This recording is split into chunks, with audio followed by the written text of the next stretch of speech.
Like the second time playing, the third time. Hello.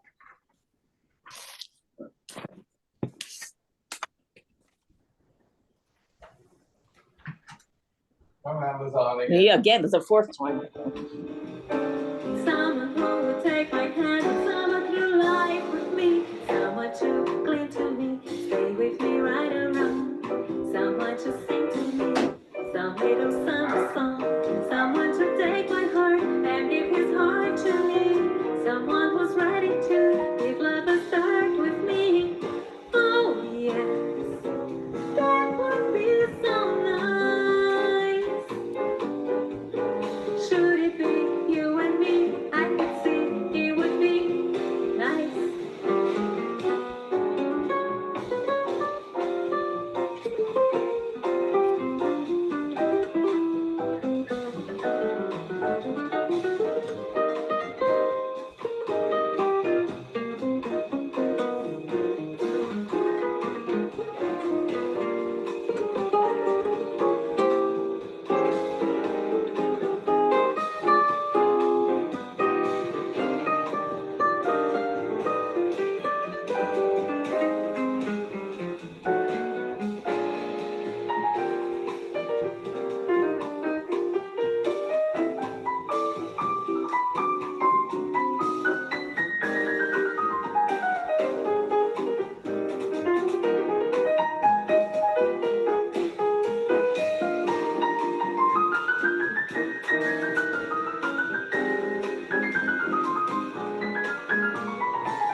Você viu, só que o amor nunca vi coisa assim. E passou, nem parou, mas olhou só pra mim. Se voltar, vou atrás, vou pedir, vou falar, vou contar que o amor foi feitinho pra dar. Olha, é como ver quente o coração. Salta de repente pra ver a menina que vem. Ela vem, sempre tem esse mar no olhar. E vai ver, tem que ser. Nunca tem quem amar. Hoje sim, diz que sim. Já cansei de esperar. Nem parei, nem dormi. Só pensando em dar. Peço, mas você não vem. Deixa então, falo só de você, mas você vem. Deixa então, falo só de você, mas você vem. Should it be you and me? I could see it would be nice. Well, hello, everyone. And this is Jeffrey Geisner for the Jewish Culture and Holocaust Remembrance Group on JCHRnow.com. You're listening to Carla Berg, and Carla will be joining us in a second. I don't see her on screen, but I'm going to continue playing her music. There's Carla. There's beautiful Carla over there. And we'll come back exactly at 4 minutes to start the program. So bear with me and enjoy the music.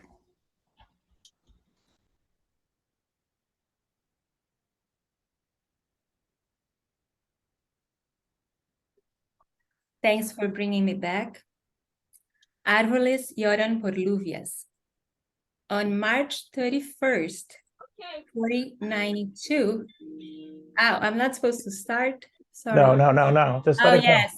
Sorry, I got confused. Yeah. There is freedom without. Try to catch the galaxy in a paper cup. There's a battle ahead. Many battles are lost, but you'll never see the end of the road when you travel with me.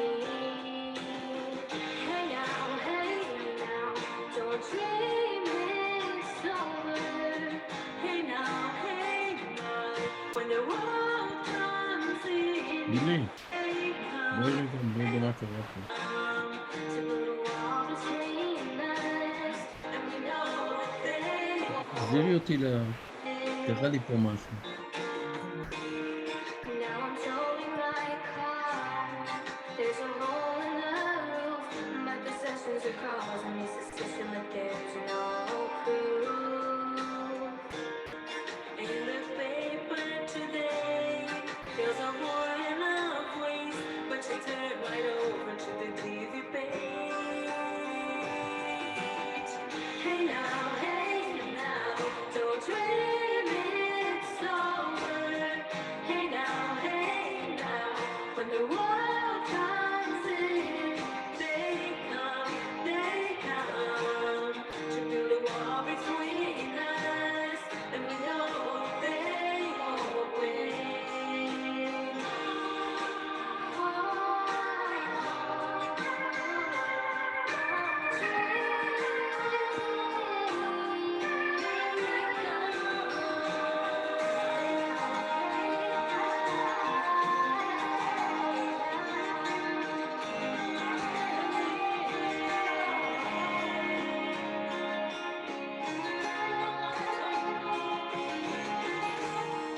Now I'm walking again to the beat of a drum, and I'm counting the steps to the door of your heart. Only shadows ahead, barely clear in the room. Get to know the feeling of liberation and relief. Hey now, don't dream it's over. Hey now, when the world comes in, they come to build a wall between us, and we know they won't win. To build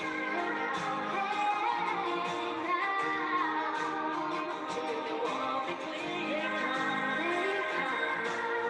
to build a wall between us, and we know that they won't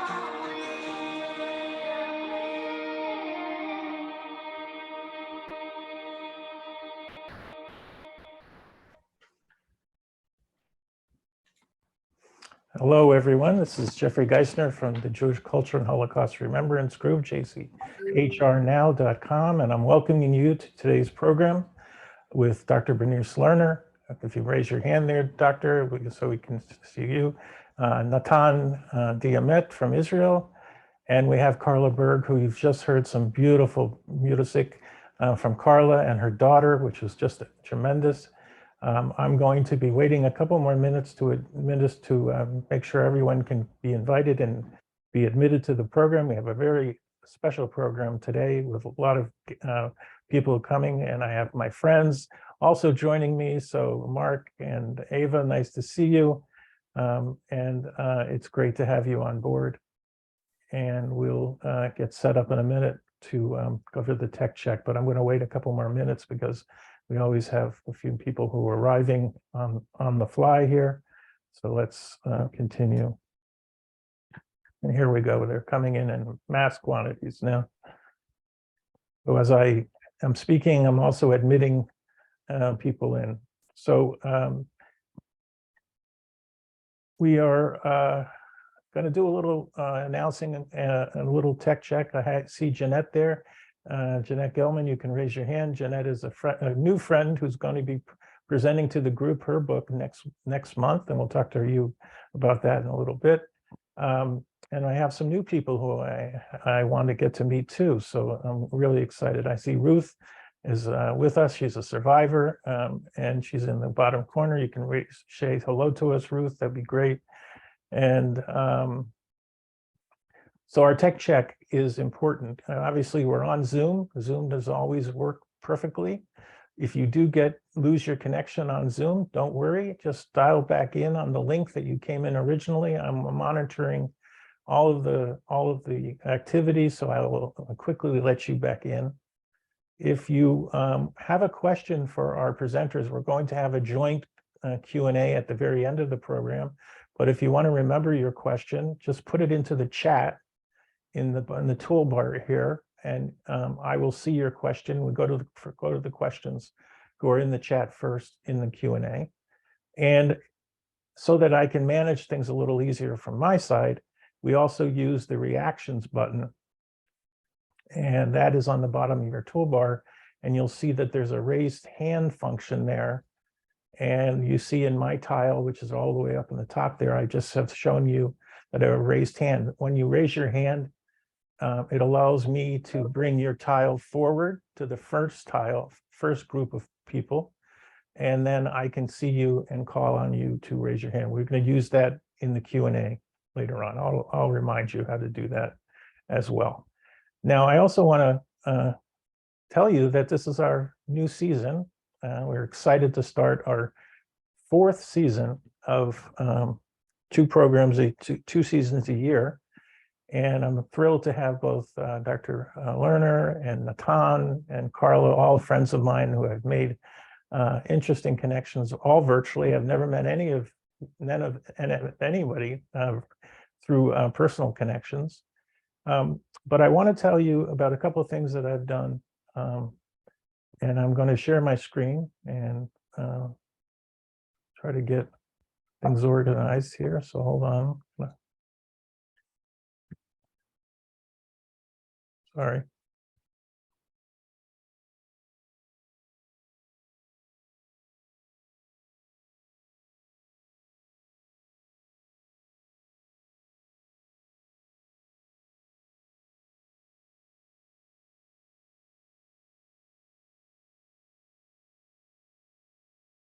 Hey, hold on.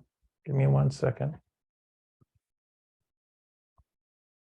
No matter how much I plan, it doesn't always work out. So give me 1 second.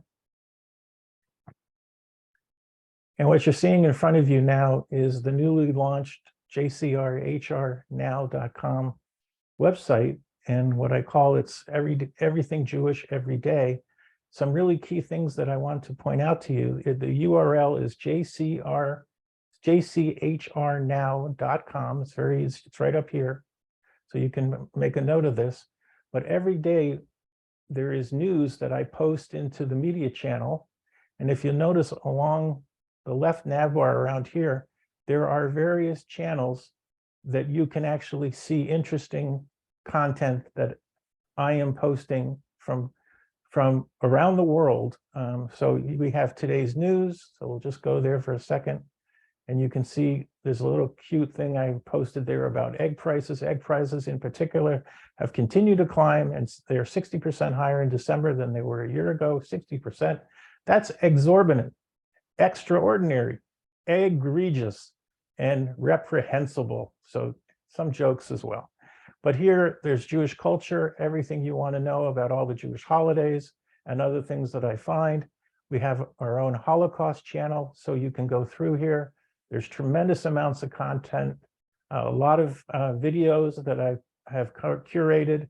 I've been working on this project for 6 months, and so you will not be able to get through all the content on this website, I think, in a week. There are also plenty of content about what's happening with anti-Semitism. I want to talk about that a little later, just a few minutes. There's also interesting, if you're interested in film, art, there is all kinds of streaming content about art and TV and film. Also, if those of you who know, I am no longer on Facebook. I was removed by Facebook for some idiotic reason. So I actually built this as my diversion from not getting upset with Facebook. So it took me from a bad place into a really good place, and I now work with this on this daily. But I'm very well known for my mother's recipes that I used to post on Facebook. They're all now here, and the recipes are all here in the Word document. So if you're interested in my mom's recipes, which is amazing because she never had any of her recipes written down. So it's been a big research project of mine. I also have Jewish cooking and baking going on here. So you can see all kinds of recipes, whether they're Sephardic recipes, vegetarian recipes. I have my friend Saul is on board here. I have the Yiddish channel.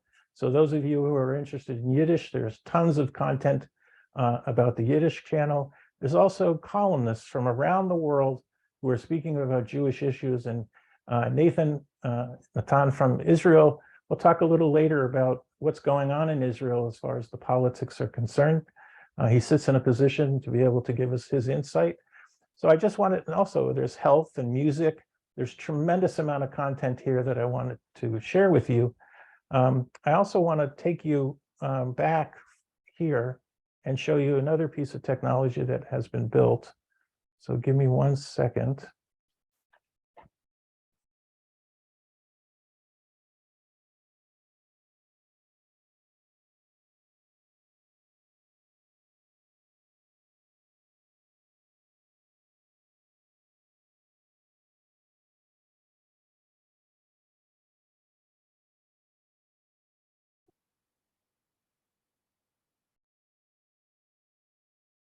Yeah.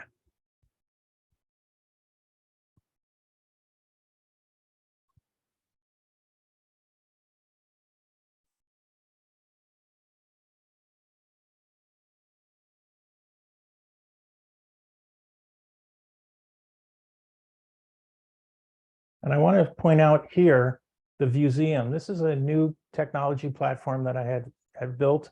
It's been added in December, and it is giving us all of the programming that is available to us.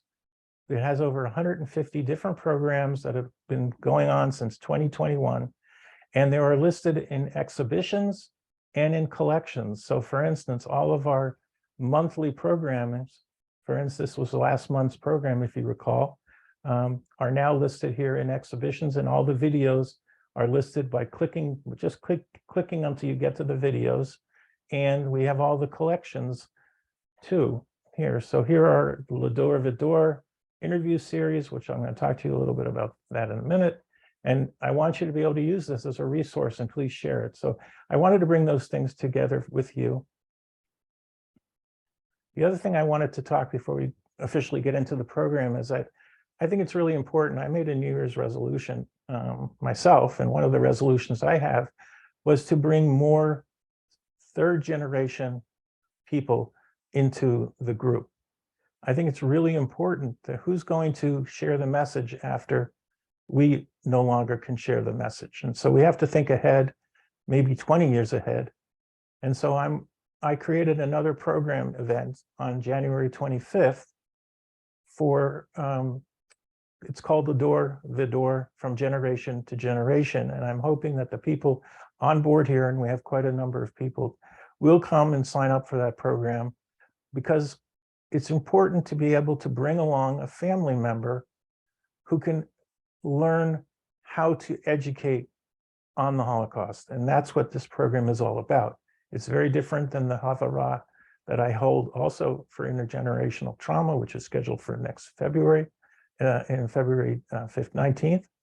But I think it's really important that you help me. All of the people on here are my friends, that you help me create a group that has 3G people in it as well. And I think that is the start of a forum that I hope will become very terrific. Please only bring people who are appropriately aged to the group, because we do talk about our experiences, but I wanted to share that. So it's listed in the newsletter that I send out as the January 25th program, L'Ador Vidor, and please join us. So now I want to officially welcome all of you to the program. I'm going to turn over the mic to Carla. Carla's our guest presenter, musical guest today. You've heard some of her music to start with if you came in a little earlier. So Carla, I'm going to give you the mic.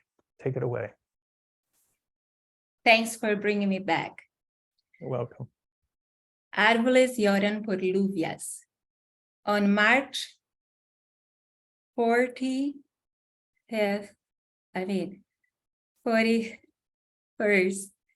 1492, sorry, I wanted to say the year, of course, 1492. King Ferdinand and Queen Isabella told their Jewish subjects to convert, leave Spain, or face death. Many left, many remained. Árvores lloran por lluvias. It's a song of exile and redemption. The trees cry for the rain, and the mountains cry for the wind. This is why my eyes cry. They cry for you, dear beloved.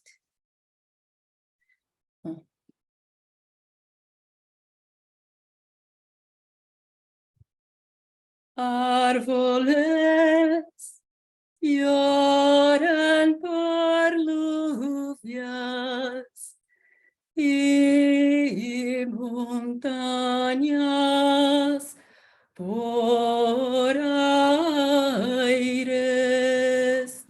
Así lloran los mis ojos por ti, querida amante.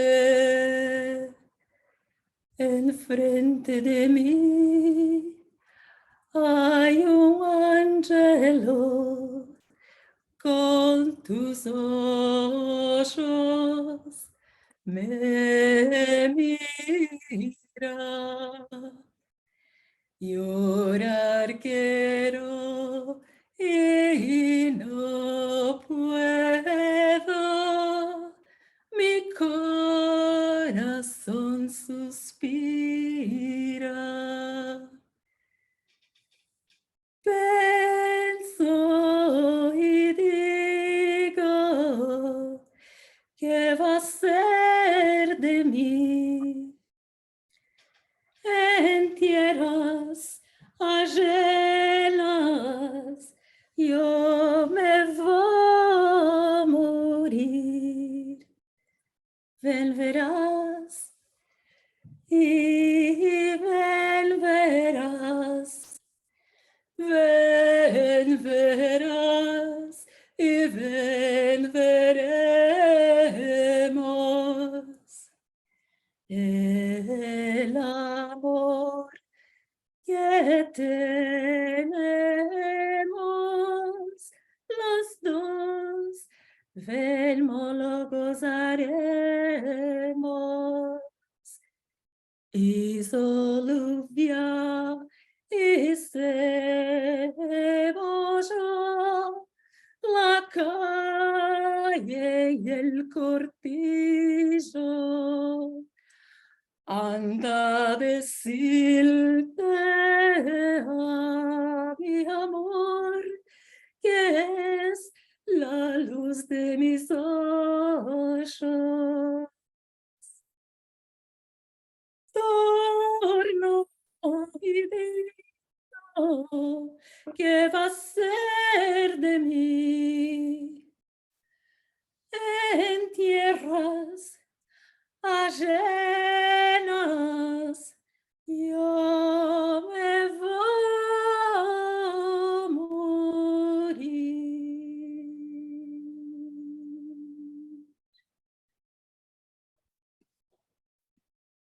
Thank you, Carla. Very nice. And I want to let you know that Carla will be presenting one or two other songs during our presentation today. So I also want to turn the mic over to Dr. Lerner for her presentation. So please, why don't you introduce yourself, Doctor, and let us know a little bit about you, and then you can move right into your presentation. Thank you so much, Jeffrey, and thank you for all of the work that you're doing for the Jewish Culture and Holocaust Remembrance group. It's phenomenal what you've done with your website, and I'm really honored to be part of this program. So I'm going to now, I guess I have the floor for what, 30, 40 minutes? Yes. So I'm going to now talk to you a little bit about my writing and my most recent book. I'm a writer, and one of the things I write about is the Holocaust. My first book was called The Triumph of Wounded Souls, 7 Holocaust Survivors' Lives. And I wrote about 7 Holocaust survivors from different parts of Europe, Germany, France, Poland, Hungary, and Lithuania. And I talked about what their experiences were in the context of the war. So I stayed away from writing about my own family. The 7 survivors are not related to me. They were from very different worlds than my parents were. But finally, after many, many years, I tackled the subject of my mom. And she was a very young survivor of Auschwitz and Bergen-Belsen. And I was interested. My question is always about what's the larger picture, what's happening. And I didn't write this as really a daughter of survivors. Yes, I am. She's my mom. But I really tried to separate myself and not include myself in the book. I took a step back and sort of divorced myself from the fact that she's my mother and looked at her as, who was this little girl and what was she going through and what was she experiencing? And widening the lens further, I talk about the mechanics of how her life was saved, the liberation of Bergen-Belsen at the war's end. And in both cases, I zero in on a protagonist. I talk about my mom, and I also talk about the man who organized the relief of Bergen-Belsen, whose name was Glyn Hughes. So you have a wider lens, and then you zoom in on these individuals to really get a granular understanding of these events. So I'm going to now share my screen with you.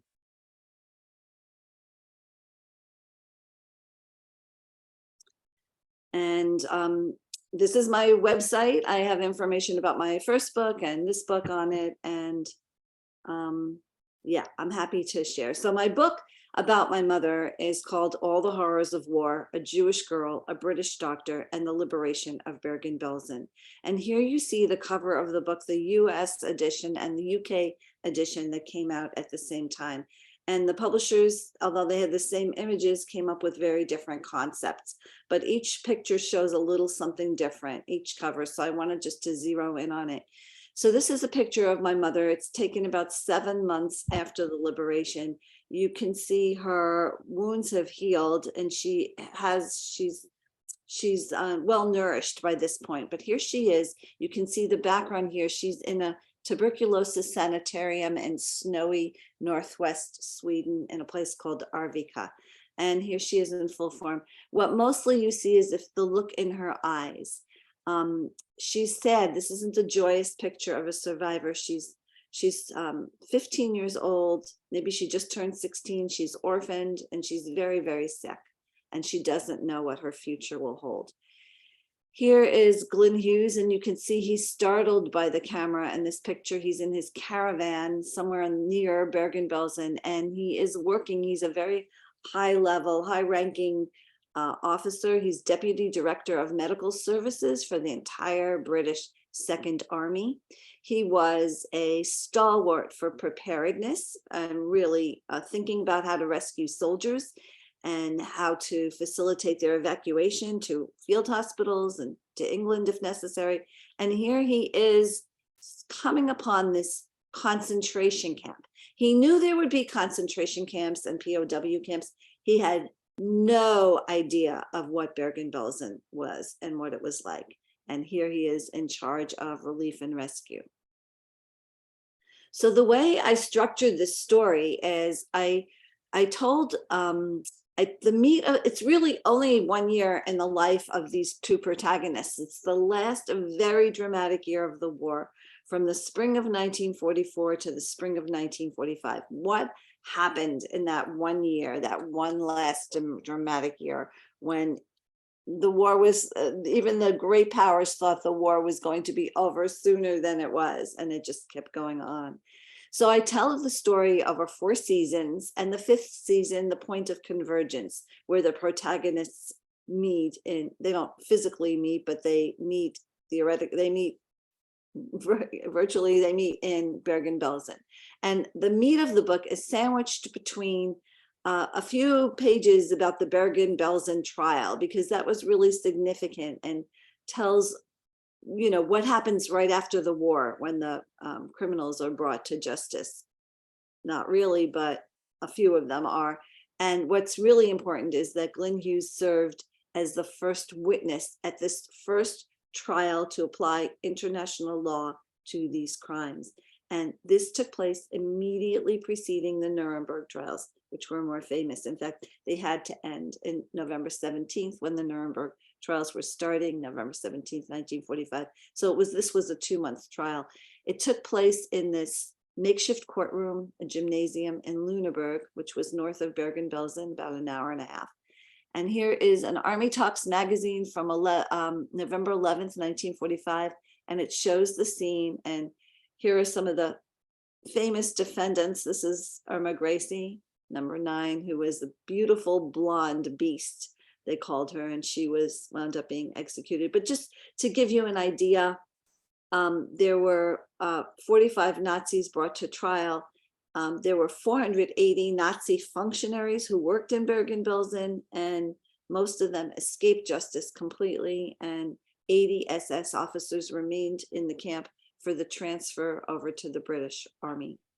And it's further sandwiched, my book, I further sandwich it between a prologue and an epilogue, where I get to share some important events in the lives of Glyn Hughes and my mom before the war and after the war.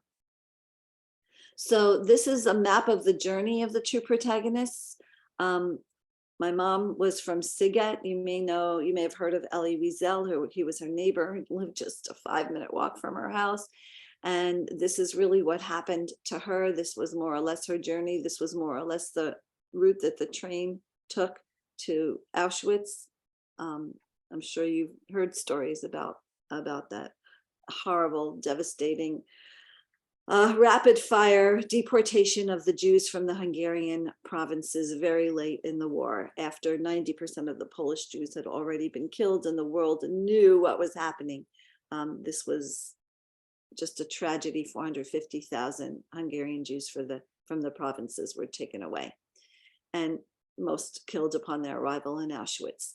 Glyn Hughes is starting out in the Yorkshire Wolds in England, preparing for the D-Day invasion. He's focused on what's going to happen when they land in Normandy. And again, he has people setting up and taking down tents and field and regimental aid posts and casualty clearing stations, and really trying to work things out so everything works with the maximum of efficiency. And once he gets here, he starts to look for hospitals he can commandeer. And these are the big picture things he's thinking about and preparing for in a very thorough manner. And what I'll do now is I'll just talk to you about a few points along the way and then go right to the point of convergence. So the Yorkshire Wolds were chosen because the topography resembles that of Normandy. Of course, they weren't prepared for the fighting in Normandy, really, because the Allied forces were surprised by the hedgerows and the difficulty of fighting on that territory. And my mom is from Siget, and very sadly, we don't have a single picture of anyone in her family from before the war. But I only plumbed her memory at some point. At one point, she drew me a map. This is where Siget is located. You could see it's on the border. It's right on the border of Ukraine. So now in this current tragic situation, in the beginning days of the war, Ukrainian refugees were flooding into Siget, flooding over the border. But during the time of the war, where my mom was, Siget was part of Northern Transylvania, was taken over by Hungary. And that is its own story. In terms of how people felt about that, there were a lot of her parents' generation, my grandparents, had been brought up under Hungarian regime, and they were quite happy about that when the Hungarians came, but very soon they learned how Hungary was allied with Hitler and how tragic it was for them.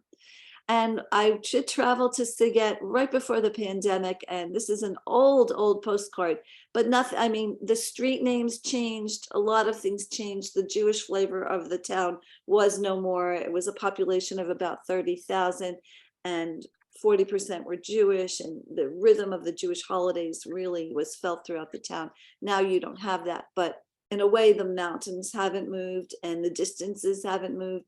And I was able to walk from where my mom lived on Timar Utsa to the train station. So here my mom drew a map from her memory, and of course, when I went back, the names that she told me of the streets were what I thought of them as, and not their current names.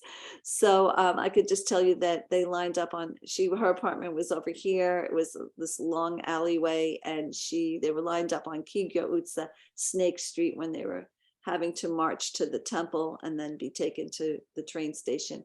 And Elie Wiesel's house was right over here. My mom's house was here. And the temple they both belonged to was over here, and it's now a gas station.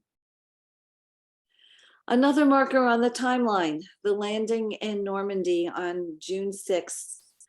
Very magnificent armada of Allied forces coming in, the Canadians, the United States, and the British, landing on 5 beaches. Unbelievably well planned, a fantastic invasion. And I just want to say that on this June 6th day, when you had 150,000 troops landing, you had half the number of people died. Soldiers were killed, Allied soldiers were killed on this day. 4,414 Allied troops were killed tragically on this day, but twice the number of Jewish victims were killed on Auschwitz on this very day, June 6, 1944. Moreover, every day after, as terrible as the fighting was in Normandy, and Glyn Hughes's 8th Corps was facing the most vicious Panzer troops, as terrible as that was, the number of people who died, the number of soldiers who were killed decreased from that point on, from the Allied invasion, whereas the number of Jews killed, 10,000 about every single day in Auschwitz, continued throughout the summer. And this was the Hungarian deportation. And these pictures here and here are from the very remarkable album that Lily Jacobs, a survivor, found in Dora Mittelbau, the camp she was at the end of the war, at the time of the liberation. She was rummaging for things she was in a room that was occupied by a former SS officer who had this album, and it was probably taken by a photographer, SS officers, who wanted to show the process of killing and how smoothly it all went.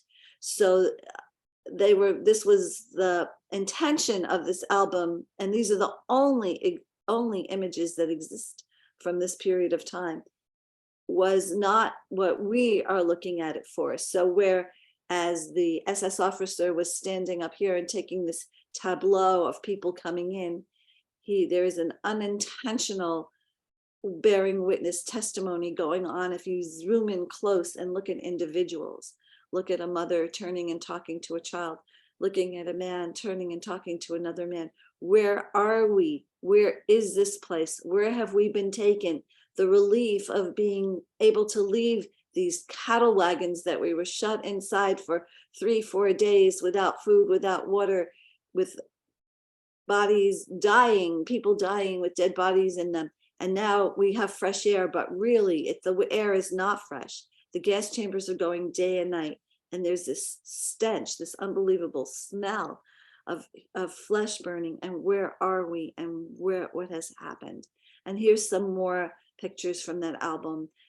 People being led. These are the old women and women with children and elderly men, and being taken. And here are women who were deemed strong enough to work for the German war effort, because in the summer of 1944, Hitler was losing the war and they needed person power. So a number, maybe 10 to 20%, depending on the transport, was siphoned off for slave labor to be killed slowly. And here's an image of the people working in Canada, the vast storehouse where people brought things into Auschwitz, landed in these storehouses where everything had to be sorted. And if you went to Auschwitz, you would see piles of just spectacles or toothbrushes or whatever goods people brought in that were being organized and categorized and shipped back to the Third Reich. And you were lucky if you were chosen to work in Canada. Canada, the name, because Canada was such a vast country and there was such a vast amount of stuff being brought in. So now I'm going to fast forward, and I'm going to take you My book describes what's going on for these protagonists, for the British Allied forces as they make their way. They breach the fortress of Germany. For my mom, as she very narrowly evades the gas chambers in Auschwitz, as she is selected to work in a slave labor camp, and what happens to her there, and what happens to her on the death march as the new year turns, and the Germans or the Nazis are panicked. They want to get all the surviving inmates away from the Allied liberators, and they put them on this death march deep, deep into Germany. And on April 15th, 1945, the British enter this veritable hell. And the people who had survived up until this time, maybe there were something like 715,000 surviving inmates in January of 1945 who were working in slave labor camps. During the death march, about 250,000, no one's sure of the exact estimates, it's really hard to know, died as they were being marched away from the Allied liberators. And the largest dumping ground where they were deposited, some of them were taken to Flossenburg, some to Dachau, all various places, but the largest camp at the time, the camp that held the largest number of surviving inmates who were dumped there, was Bergen-Belsen. And it was built to hold maybe a few thousand. And at the time the British Army entered, there were 55 to 60,000 people.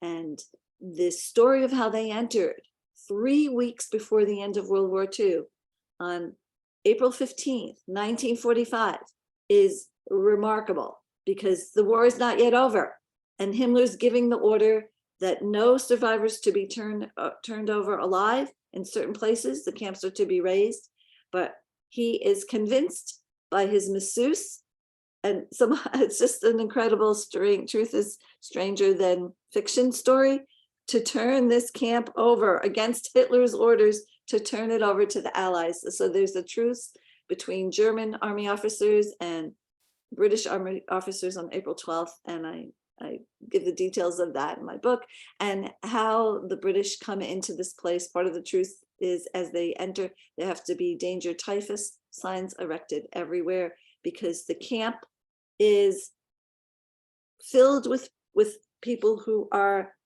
very, very sick. There are 3 epidemics raging: typhus, tuberculosis, and gastroenteritis, and practically every other disease known to humankind, because people have been warehoused here without food, without water, without medical facilities, and they are dying by the hundreds and thousands. So on April 12th, 3 days before, there's an order issued by the Nazis. They're going to have a parade. Those inmates who are still ambulatory are going to drag those inmates who are dead, or 90% of dead, down this road to a mass grave, trying to clean up the camp, because there are piles of corpses strewn everywhere before the British arrive. And I will just tell you one story. I remember one day I was downstairs in the basement with my mom. I used to watch her as she ironed, and when I was around the age she was, when she was taken away to Auschwitz around age 14, she started to tell me about what happened to her during the war. And we didn't know the word Holocaust. It wasn't used then. It was the war. And she described to me certain things. And one thing she explained to me, I remember I used to watch her iron. She stepped away from the ironing board. She leaned forward and she stretched her arms out behind her and demonstrated for me how she, who she calculated was 50% dead, dragged bodies who were 90% dead or dead to this mass grave by their ankles. Of course, this parade didn't work. This effort by the Nazis did not work for very long, because people died while doing the work. So now the point of liberation. So they come in, and the SS who remain in the camp are pressed into service by the British Tommies. They have to help to clean up the corpses. Here are some displaced persons. They called the survivors displaced persons. They didn't know where they were from. Glyn Hughes was astounded to learn all the different Nazi occupied countries from all over Europe that they came from. They're watching and jeering as the SS are pressed into service. And here's Rabbi Leslie Hardman, the chaplain who came in with the British Second Army, who is just bereft at the way people are being buried helter-skelter in these mass graves. There were about 15 of these mass graves. They were 12 feet deep, 20 to 30 feet wide, and 40 to 60 feet long. And they marked them, and they just, honestly, it was a lot of guesswork because they had to bury them very quickly. And they just guessed at the number of people that were buried in each grave: 5,000, 2,000, 10,000. And here, if you went there today in Bergen-Belsen, you will see the tombstone for Margot and Anne Frank. But I can promise you, it's a beautiful stone. This is not where they're buried. No one knows where they're buried, in which of these mass graves. And this picture I'm just showing you because you can see that this girl is wearing a coat, probably that it was shipped from Auschwitz. It was one of the people who were taken to Auschwitz, to the slave labor camp where she was at, and it has a big square cut out of the whole of the back. And all of their coats had to have these kind of markers, big squares cut out in the back, to identify them as Häftling prisoners, lest they try to escape. So here's more scenes of the situation. No picture or film could really show what it was like, but you can see here's women who scavenged for potatoes. They're trying to bake something after the liberation, and they are completely inured to the sight in the background. They're familiar with it. And the British came in, the 11th Light Field Ambulance came in the third day after the liberation and pitched tents everywhere. The idea behind the tents was to get people out of what the British called huts. They called these huts, and they were severely overcrowded.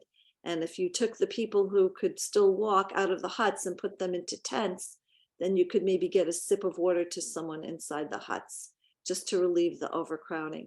And the situation in the tents was quite dramatic. I tell a story about how my mom literally had to, was taken to a hut, to a tent, and then literally was expelled by the people in her tent and had to crawl back to the hut. That's why the distance is significant to me. While these pictures might not look like anything to you, they evoke the story of my mom having to crawl back from a tent, from being expelled from the tent after the liberation, having to crawl back to the hut where she was severely beaten up by her fellow compatriots. And here's just some other scenes. As the SS were leaving, they sabotaged the water supply.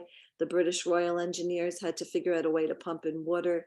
Here's mayors who are brought in from the surrounding town, and people brought in from the towns around Bergen-Belsen to survey the deeds of their regime, their countrymen. The rescue was quite dramatic. It took some time to figure it out. When Glyn Hughes first arrived, his head was busting. He could not figure out how to try to save as many lives as possible. He estimated quite accurately that out of the 60,000 inmates there, 25,000 needed immediate hospitalization, and that he would be unable to save 14,000 of them, which turned out to be correct. You can see that these men from the Light Field Ambulance that are going hut by hut are evacuating people, are wearing these like hazmat type suits. Everyone was sprayed by DDT. There was fortunately a cavalry stables about 1.5 miles from the camp where they set up 60 tables to slowly evacuate the camp, bring people here, process them in what they called the human laundry, where they would just factory style hose the inmates, the skeletal inmates down and spray them with DDT. And of course, I have my mom's personal story about this experience also, but here you see they had to take German nurses from the surrounding area and press them into service because they had, what were they going to get manpower from? The war was still raging, and all of the Second Army, British Second Army troops were engaged in battle. So it was really hard to find people to work at the camp. But here's some British Army people supervising the cleanup. So I'm just going to read you from the bottom some statistics, and you'll get a better sense of what the picture was, what the scene was at the time. So a month after the liberation, on May 19th, 1945, there were 14,000 patients in the Glyn Hughes Hospital, the largest such facility in Europe. They found a hospital, an SS hospital, some SS barracks in the area for Wehrmacht, I should say, and they re-outfitted it and made it into a hospital for the patients. It's significant that they named it the Glyn Hughes Hospital, right? Because this was my chosen protagonist. It's a man who should be as widely known as, let's say, an Oskar Schindler, but he's not. And I wanted to lift him into bold relief, talk about this man. They named him the hospital because the surviving inmates who helped out, who were in condition to help out, noted his compassion and his motivation, his moral motivation to try to save lives. It took 2 weeks for the backlog of corpses to be buried in Bergen-Belsen. 500 former inmates died each day for a month after the liberation. There were only 361 British Army soldiers and medical personnel working in the relief of Belsen on April 17th, 2 days after the liberation. Glyn Hughes was really busy trying to call for help from whatever corners he could think of. 750 to 1,000 sick were processed each day for over 3 weeks after the liberation at the human laundry. I figured out that my mother, based on some things that she was telling me, though she was barely conscious, I figured out that she was probably among the first group to be taken to the human laundry, the first or second day. 25,000 who were fit, who were able to walk, Belsen survivors who suffered from various stages of emaciation were transferred to the formerly Wehrmacht Transit and Rehabilitation Barracks. They called it Camp 2.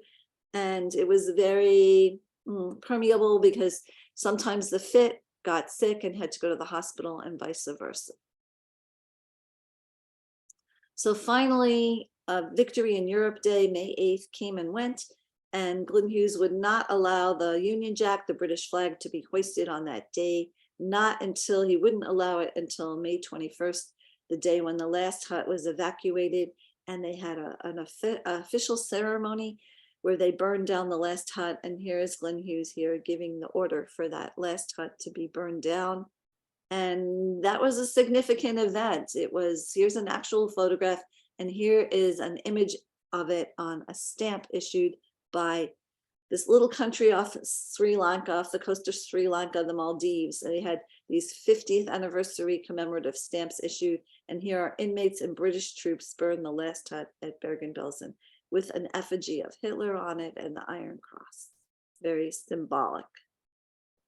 And I could go on and talk more, but I'm going to end this presentation pretty soon. I'm just going to tell you a little bit about the liberation and what was found there.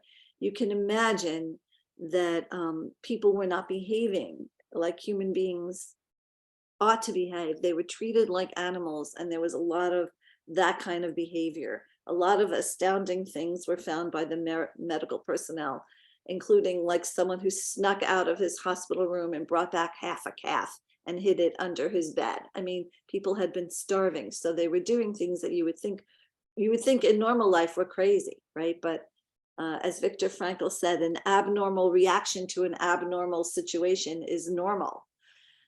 So the rescuers were looking for whatever. They needed lots of things. They needed bedpans, they needed forks, they needed so many things, sponges. And this Lieutenant Colonel Mervyn Gonin wrote in his diary after he wrote of it, he commanded the 11th Light Field Ambulance that was part of the Royal Army Medical Corps. He wrote that a very strange thing happened. A very large quantity of lipstick arrived. This was not at all what we men wanted. We were screaming for hundreds and thousands of other things, and I don't know who asked for lipstick. I wish so much that I could discover who did it. It was the action of genius, sheer unadulterated brilliance. I believe nothing did more for these internees than the lipstick. Women lay in bed with no sheets and no nightie, but with scarlet red lips. You saw them wandering around about with nothing but a blanket over their shoulders, but with scarlet red lips. And I leave it to you, the viewer, to think about what the lipsticks did for these women. So I'm just going to run really quickly through the next group of slides. These are a lot of pictures that are not in my book. They tell a really important story, but it wasn't my mom's story because she was in July of 1945, after the liberation, the Swedish government took in 7,000 to 10,000 of the very sick survivors of Bergen-Belsen, aiming to rehabilitate them and put them on their feet. So she spent the next actually 10 years in Sweden. But what was happening on the premises of the Bergen-Belsen camp was very much also a part of the displaced person's story. And remember that most of the people they were strong, right? These were the people who evaded the gas chambers, who survived slave labor camps, who survived the death marches, and who managed to survive even Bergen-Belsen. And they were mostly in their 20s and 30s. They were of marriage age, and some of them had lost spouses, or they didn't know the fate of their spouses. So there had to be a special, when they wanted to remarry, there was a great drive right away to remarry. And I leave this also to you to think about when people lose their entire families, how much they want to belong to someone and to create anew. So 420 men and 300 women who had been married and didn't know the fates of their spouses, they were granted permission to remarry with a caveat in the special Bergen-Belsen ketubah by the rabbis, a caveat that if their spouse from before the war happened to survive and show up, they would be given some provisions. Anyway, there was the largest baby boom in human history in the displaced persons camp after the war. So within a couple of years, and the Bergen-Belsen displaced persons camp was one of the largest. There were hundreds of DP camps throughout Germany and Austria and some in Italy. And this had ultimately, in a few years, it had 12,000 people in it. So it was really, a lot of these places tried to get organized. And as people are mourning and grieving their losses and not in good health, they're trying so hard to rebuild. And so they had many children here, and they had a gun and a school. And there was a lot of resourcefulness among the inmates. Some girls got married in like just a black skirt and a white shirt or whatever they could find, or using gauze as a veil. But these women were very lucky. And this woman's husband was able to trade some coffee beans. He worked in a canteen, some coffee beans and cigarettes for parachute silk from a German. And a seamstress at the camp fashioned this beautiful wedding dress for his wife. And this woman, Gina Turgel, married a British liberating officer, and he got her from a British silk parachute. This beautiful dress was made for her. So this dress is in the US Holocaust Memorial Museum, and this dress is in the Imperial War Museum in London. And this is just an example of the resourcefulness. This 19-year-old survivor found some old army socks from a German, and she found a couple of sticks, and she knit herself this sweater. And there was a concentration camp theater that pretty soon came alive, because you had some very talented people who survived, and they had these performances that gave audiences of 2,000 a very cathartic experience, because they were remembering their immediate past, children crying for their mothers, and really what they had just gone through. And the Organization for Rehabilitation and Training came to the camp, trying to help people prepare for the future and giving them skills, dental technician skills, welding skills, sewing skills. And there was a police force at the Bergen-Belsen DP camp, right? Because it was like the size of a small town, and they had to keep order. And here are some here's someone gave birth to her second baby in the Glyn Hughes Hospital over the years. And this man was an artist. He created a series of 11 drawings while in the Glyn Hughes Hospital.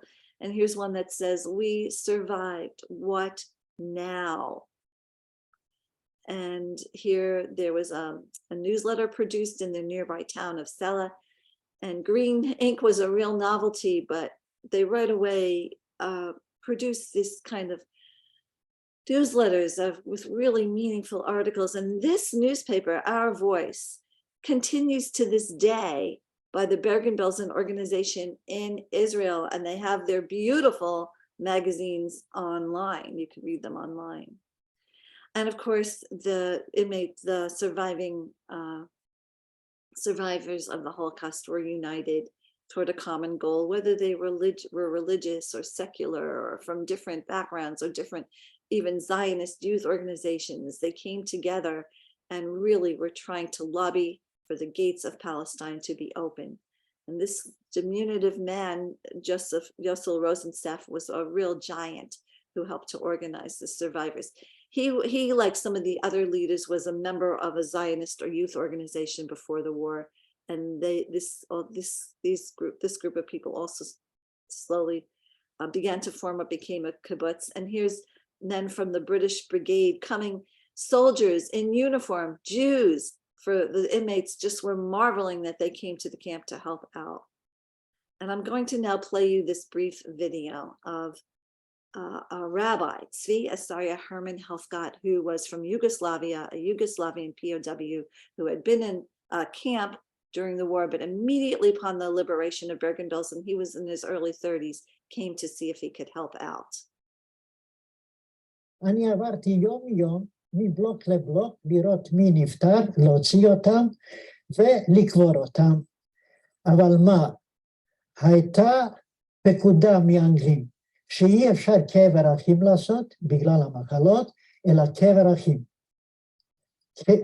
קבר אחים. כולם יחד. כלומר, שורה אחת, נגיד 20-30, על זה כן סיד, כן, ועל זה שוב כן איזה 30-20 וזה, כמו שהיה במחנה המוות הזה, איפה שאלפים כן, כן. אבל יום אחד ניגשה אליי אישה, ואמרה לי, רבי, שמעתי היום שבבלוק הזה וזה, ביתי נפטרה. אז אמרתי, מה לעשות? אני רוצה קבר בשבילה, קבר יחיד. אמרתי, אבל זה בלתי אפשרי. אבל לכן אני מבקשת ממך. אז אמרתי לה, את יודעת מה? בלילה כשחיילים בדרך כלל, האנגלים, נמצאים במועדונים, אז אנחנו נקבור אותם. אנחנו נביא את הגופה, ואנחנו כן נקבור אותם. ובאמת, בלילה היא קמה מהמיטה, ואני ניסיתי מהר לקבור אותה, קדיש להגיד, ופתאום כשאני רציתי כבר סתום את הגולם, היא אומרת לי, רגע אחד רבי. והיא פנתה עם העיניים לשמיים ואמרה, ריבונו של עולם, ביידיש, אני מודה לך לזכות הגדולה, שנתת לי היום לקבור את ביתי במו ידיי. אמן. מרגע זה, אני מוכרח להגיד, נעשיתי אדם אחר. עשינו עכשיו את הכל על מנת לעזור לאנשים, כן, בדרך לחיים. ופה התחלנו ראשון לדאוג, היו כמה ילדים לגן ילדים, ואחר כך להקים בית ספר, כן. פה עזרו לנו הרבה אנשי בריגדה שהגיעו כבר בזמן הזה, כן, לברגן-בלסן גם כן. והקמנו כבר גם כן תיאטרון, כן. חיים חדשים התחילו, כן. ופה אני עסקתי עד 48, כן. פה בתורה, חתונות התחילו, כן. ברית מילות, כן, וכו' וכו' וכו'. ואני לא צריך להדגיש, כמה שאני הייתי מאושר. כל משפחה רצתה שבברית מילה שאני נתת לכולם חופה וקידושים שאני אחזיק את הילד. היום המאושר ביותר בחיים שלי היה בילד האלף כשאני החזקתי בידיי. הילד האלף.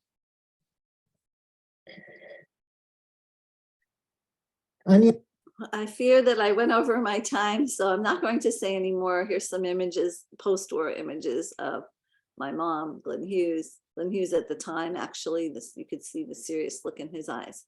And my mother and her sister, the only two survivors from their quite large family, and my dad in a DP camp, and my parents' wedding picture. And that is my presentation. I'm going to stop. I fear I went too long. That's terrific. If you can, yes, stop to share, that'd be great. And I'm immersed in just the power of the presentation that you've given us. You've reached and told us about stories that we have yet to present to the group, the detail behind the Bergen-Belsen concentration camp and liberation, the DP camps. All of these are new topics that we really haven't concentrated on, and I'm so appreciative to you, Dr. Bernice. I also want to share your cred factor to be able to tell a story like this. Dr. Bernice Lerner is the author of The Horrors of War, a Jewish Girl, a British Doctor, in the Liberation of Bergen-Belsen.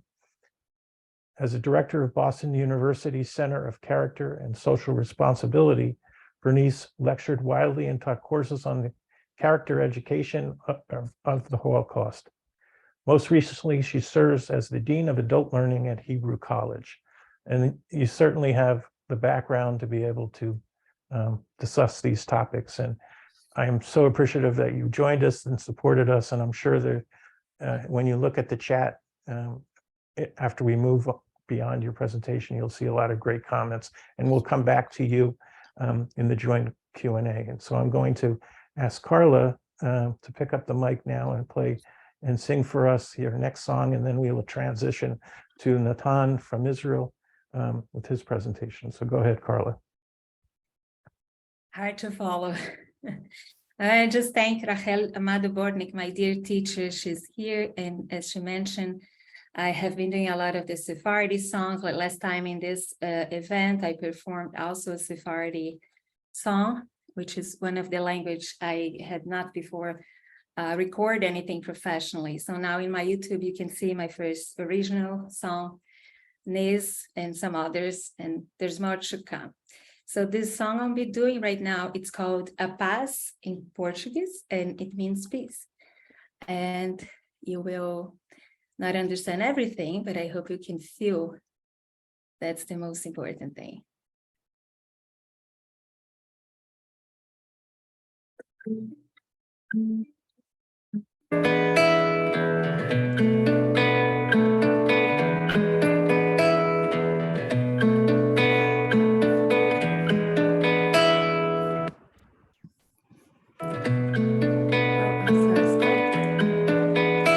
A paz invadiu o meu coração, de repente me encheu de paz, como se o vento de tufão arrancasse meus pés do chão, onde eu já não me enterro mais.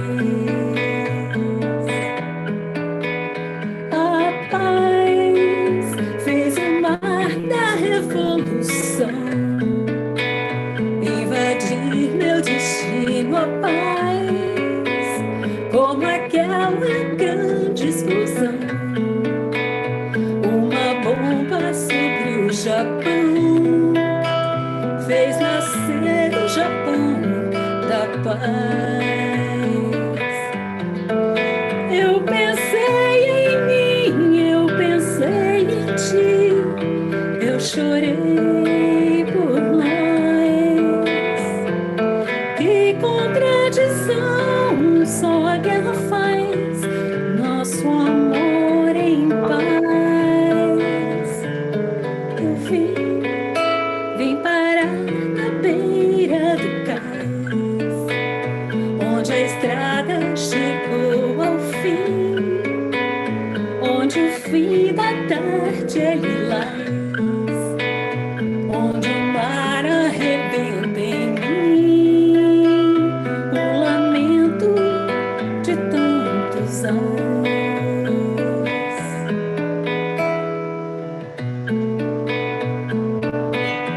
by the composers Gilberto Gil and João Donato, both Brazilians. The lyrics were written based on inequality and creative polarity. So the song speaks so well about war and peace. That is why I chose it for this event. Also, to show how I integrate my roots as a Brazilian Sephardi singer, songwriter. So now I'm gonna sing a pass a little bit in a different language.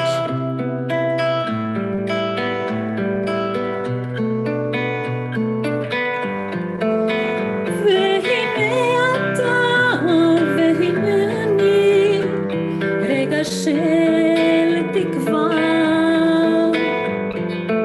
שמון התותחים ילדים שרים והנה דמעה בסוף אסעו נרחק רגלי להציב שבקצה חלוף ושקיקה תחגש עיניי כמו גלים הבוחרים לחוף, כמו הלב הבוחל מתי.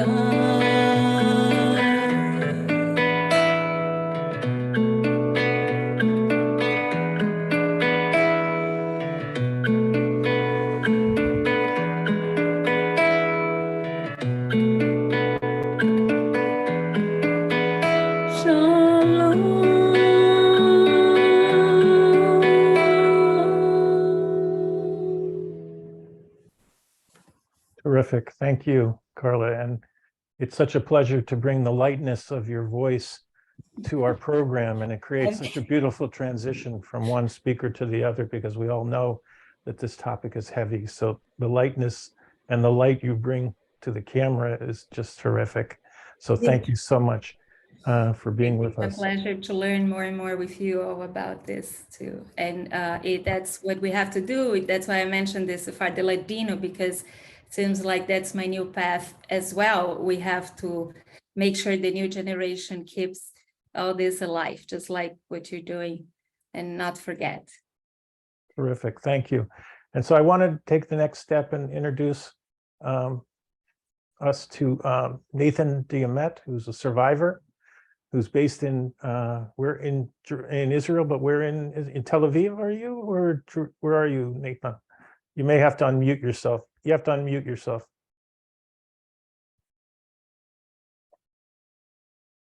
Nathan, you're muted. So just unmute yourself, please.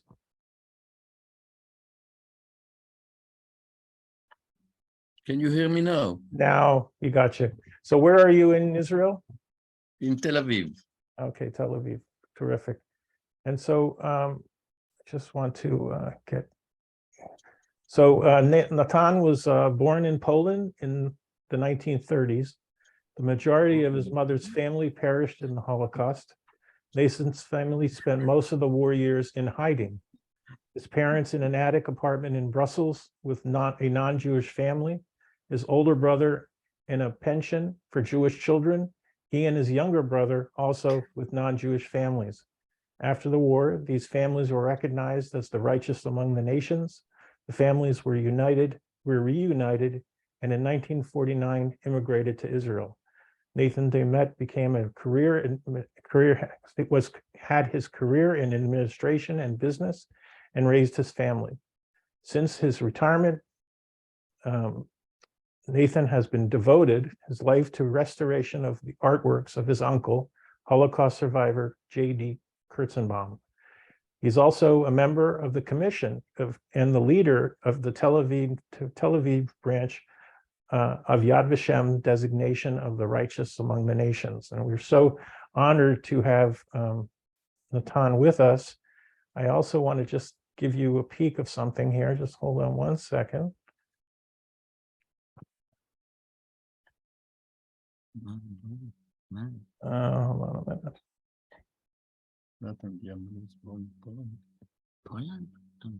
And this is Natan's 4 grandchildren. And so it's a beautiful picture, and honestly, spent my 2 years now knowing Natan. He's a beautiful person, and I welcome Natan to the program. And I'm going to start the program with a little video. It's 30 minutes, which really tells the story of Natan Diament's Holocaust survivor and how he was in hiding. And it was produced by Yad Vashem.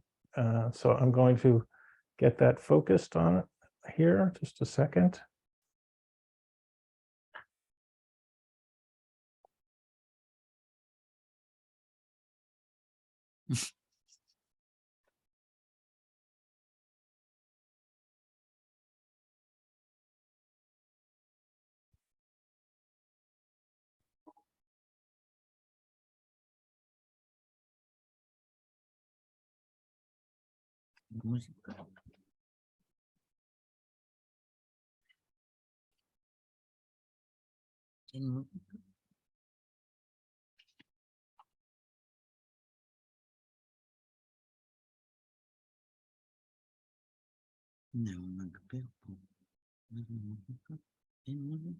On a toujours gardé des relations extraordinaires avec cette famille. Et pour moi, les Brunins et les Diamants, c'est une seule famille.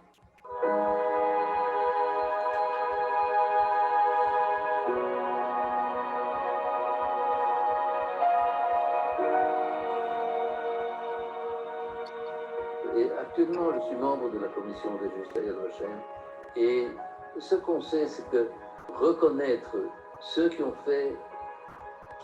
sont permis de sauver des gens en savant qu'ils mettaient en danger leur famille, leurs enfants, c'est quelque chose d'inouï.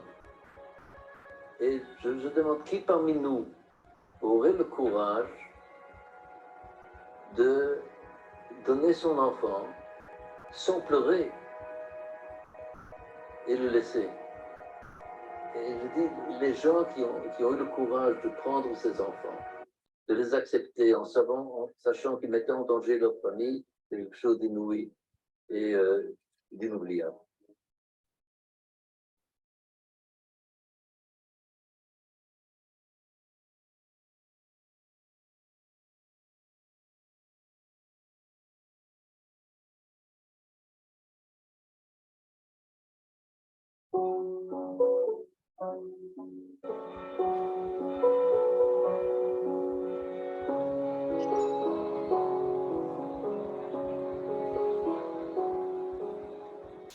Je m'appelle Natan Diament. Je suis né en Belgique le 12 juillet 1938.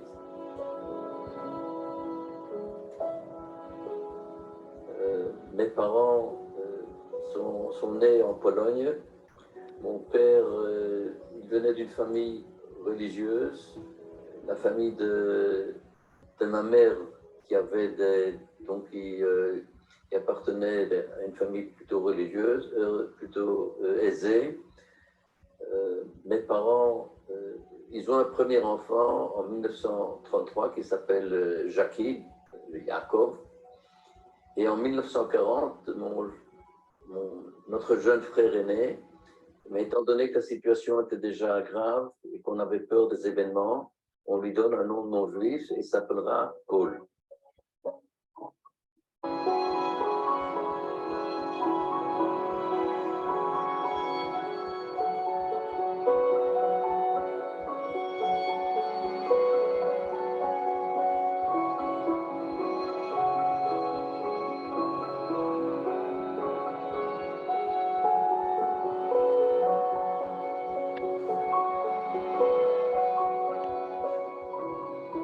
Mes parents, donc, qui étaient en Belgique, ils parlaient entre eux probablement en yiddish, peut-être en polonais.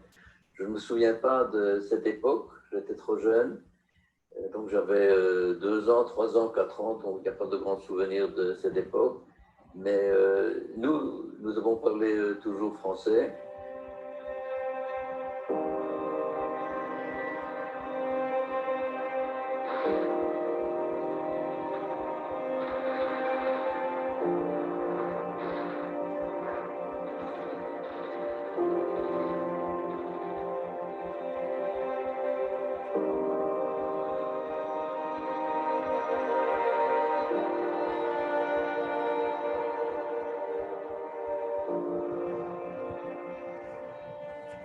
mes parents qui décident qu'il vaut mieux quitter la Belgique. Mon père et ma mère nous prennent, moi et mon jeune frère, donc qui était juste né à l'époque. Mon grand frère était en vacances de l'école dans une institution où il était en vacances. Et mes parents, ils décident de nous prendre et de nous amener à Paris. Et mon père reviendra à Bruxelles et en Belgique pour reprendre mon frère Jackie. Nous arrivons à Paris. Nous sommes hébergés probablement près de la famille de mon père. Donc, mon père revient à Paris avec mon grand frère Jackie et il découvre qu'on a été arrêté.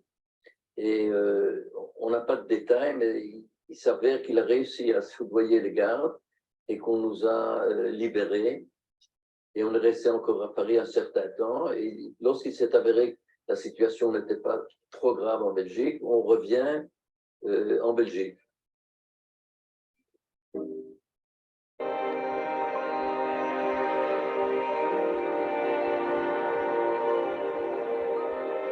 Neyse.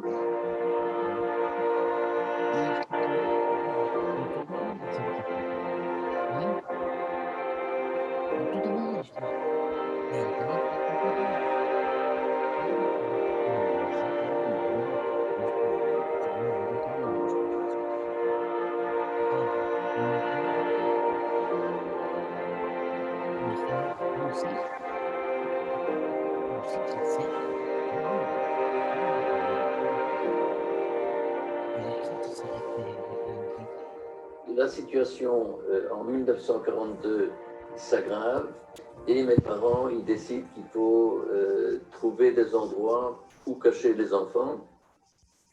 Et donc mon plus jeune frère qui à l'époque qui s'appelle Paul, et il sera caché pendant 2 ans chez une famille flamande. C'est donc chez la famille Frank qui s'appelle dans un endroit qui s'appelle Oplinter près de Tirlemont. Concernant Jackie, nous ne savons pas exactement ce qui s'est passé. Ce que nous savons, c'est qu'il a probablement été caché avec mes parents, qui eux ont été cachés dans une mansarde chez la famille d'Ombreux à Bruxelles. Il a probablement été caché avec eux pendant une certaine période et à la fin de la guerre, il a été placé dans une pension. Ce qui se passe avec moi, donc ma mère contacte la résistance.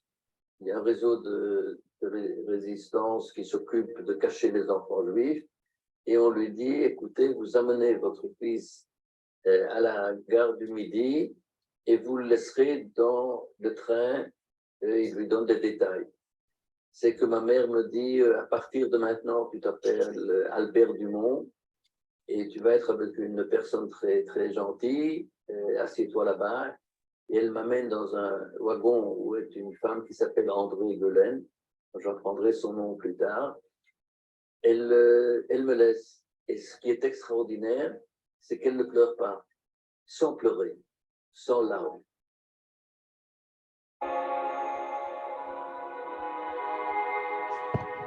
Et il y a une femme très jolie à côté de moi qui commence à me raconter des histoires. C'est intéressant que mon premier souvenir de jolie femme, date de l'âge de 4 ans. Et je découvrirai plus tard que cette femme était une femme extraordinaire et voilà son histoire. Et elle est institutrice dans une école et il y a donc un enfant qui arrive dans sa classe et il a ça comme ça sur son vêtement et elle lui demande qu'est-ce que c'est et il lui dit ma mère m'a dit que je suis juif et qu'à partir de maintenant il faut que j'ai cela sur mon vêtement. Elle lui dit, mais comment, tu n'es pas un animal, je ne suis pas prêt d'accepter ça. Et donc, elle dit à l'enfant, lève ta veste quand tu es en classe. Et l'enfant revient plus tard chez lui et elle quitte l'école. Elle décide qu'elle n'est pas prête à continuer à donner des cours quand la situation est en train de s'aggraver. Et elle va participer à ce que j'apprendrai plus tard, un groupe qui va s'occuper de trouver des endroits où cacher des enfants et elle participera au sauvetage de près de 1000 enfants où ils trouveront des familles qui les garderont pendant la guerre.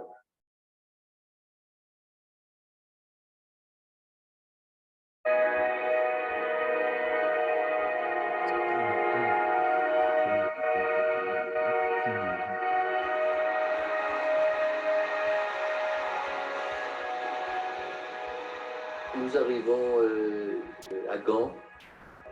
On me laisse chez une personne où il y a encore une quinzaine d'enfants qui s'appelait Madame Hockey. Et ce qui se passe donc, je suis assez malheureux parce que cette jolie femme m'a quitté. Ma mère n'est pas là et nous sommes une quinzaine d'enfants. Et au bout de quelques jours, il y a une femme qui arrive avec un imperméable et un chien. Et elle vient, je commence à jouer avec le chien. Et elle me dit, est-ce que tu es content? Alors je dis, oui, j'aime bien le chien. Elle dit, peut-être viens un peu chez moi. Tu vas jouer avec le chien. Et tu auras un ami qui s'appelle Didier, c'est mon fils. Au bout d'un petit moment, je lui dis, bon, je viens avec toi, mais pour un petit moment, pour jouer avec le chien. Et donc, je vais avec elle, et elle m'amène dans une maison. Il s'appelle, c'est une famille aristocratique. Le père Lucien Brunin était avocat. Donc, cette maison se trouvait place du Marais à Gand. Et c'était 3 étages. Au 3e étage, il y avait la mère de Lucien Brunin. Et lorsque j'arrive là-bas, il s'est avéré plus tard, donc on m'a raconté ça, qu'on me présente à toute la famille. Alors Lucien Brunin, très content, Didier, très content. Et on me présente à la mère de Lucien. Et elle lui dit, qu'est-ce que c'est ça? Et on lui explique un enfant juif qu'on va cacher chez nous. Et lorsqu'elle entend ça, elle dit, mais vous ne comprenez pas, vous êtes en train de mettre en danger votre fils, vous-même et moi. Ce n'est pas possible, ne gardez pas cet enfant chez vous. Je jouais donc là-bas avec le chien et probablement j'avais été comme assez sympathique. Et au bout d'un certain moment, elle dit, bon, laissez-le un petit moment, on va voir plus tard. Et ce petit moment, il a duré 2 ans. Donc, pendant 2 ans, j'étais chez cette famille extraordinaire, la famille Brunin.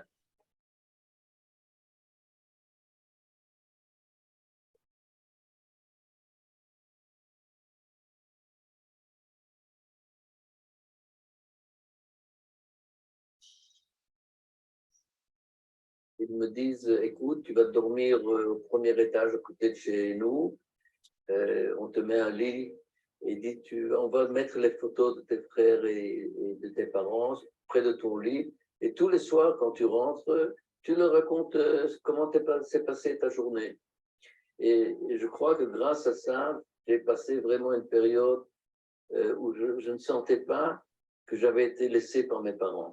Et effectivement, ils m'ont dit, et au cas où tu te réveilles, tu as un cauchemar, tu viens, tu sautes dans notre lit et tu restes avec nous. Leur lit, donc leur chambre à coucher était juste à côté. Et grâce à ça, directement, je me suis senti chez eux, en famille. Je l'appelais Tanginette, lui, je l'appelais oncle Lucien, et leur fils, je l'appelais Didier, et nous sommes devenus très, très rapidement amis. Lui, il racontait tout le temps des blagues que je ne comprenais jamais, mais j'adorais rigoler. Lui, il était vachement content parce que je disais ha ha ha hi ho ho, et lui, il comprenait que je ne comprenais rien du tout, mais nous étions tous heureux, toute la famille adorait quand je rigolais.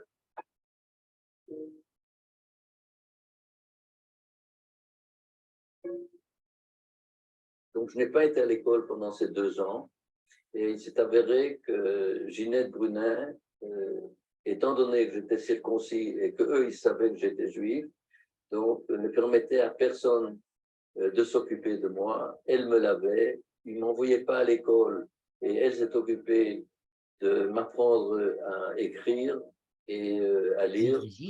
C'est beaucoup l'aide de Lucien qui me montrait les photos dans les livres qu'ils avaient chez eux. Ils avaient énormément de livres, puisque c'était une famille à très haut niveau. Donc, il y avait surtout des livres avec des photos. Alors, c'est des petits souvenirs, mais qui représentent à quel point j'étais heureux chez cette famille.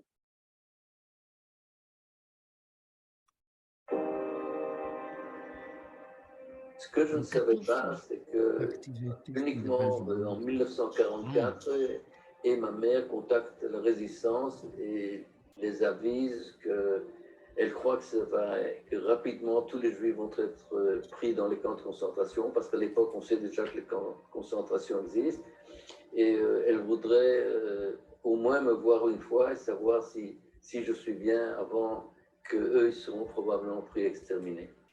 Alors on lui dit, ne soyez pas trop inquiets, mais on vous arrange une rencontre pour que vous voyez que votre fils est très bien, mais vous ne pouvez pas prendre le train, parce que dans le train, les Allemands, ils arrêtent ceux qui considèrent comme juifs, donc il faudra prendre plusieurs trams.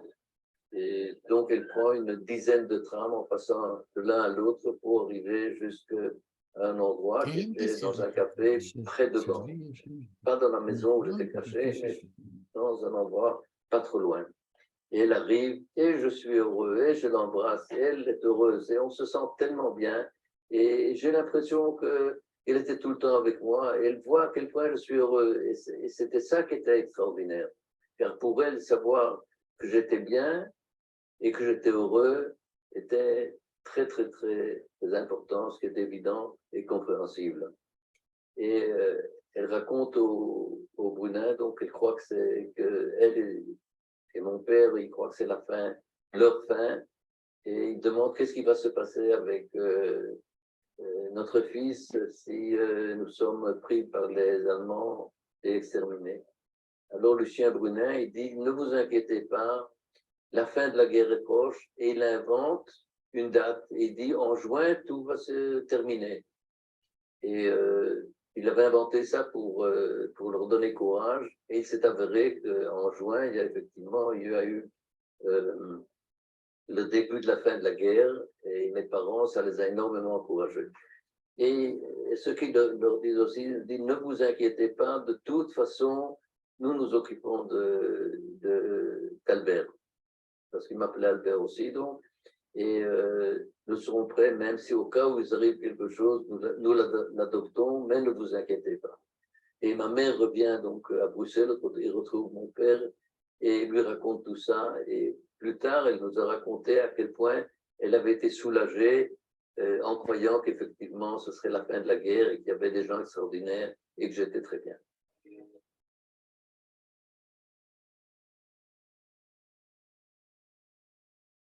La fin de la guerre approche, il y a des bombardements à Gand, il y a des endroits où on retrouve des maisons qui sont détruites, et à un certain moment, les Allemands ils décident de fuir Gand. Nous avons été cachés, donc on nous a mis dans la cave à l'époque, et ce qui s'était passé, c'est que pendant la nuit, la résistance à Gand, ils avaient attaché des casseroles aux voitures et à tout l'équipement militaire qui se trouvait chez les Allemands. Et lorsqu'ils ont quitté Gand au milieu de la nuit, il y a eu un concert extraordinaire et toute la population était heureuse et savait que les Allemands ils s'enfouillaient et quittaient Gand.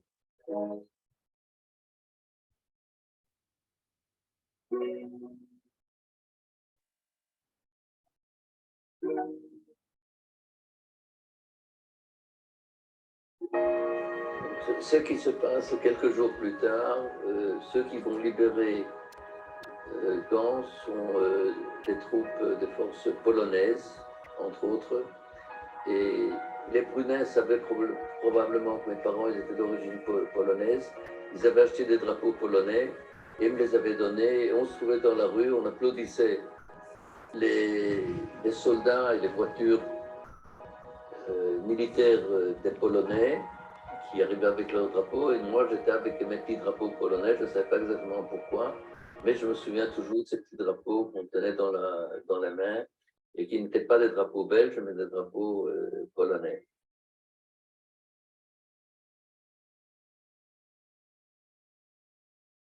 Ce qui s'est passé, donc je reviens, donc ma mère revient me prendre à Gand début 1945.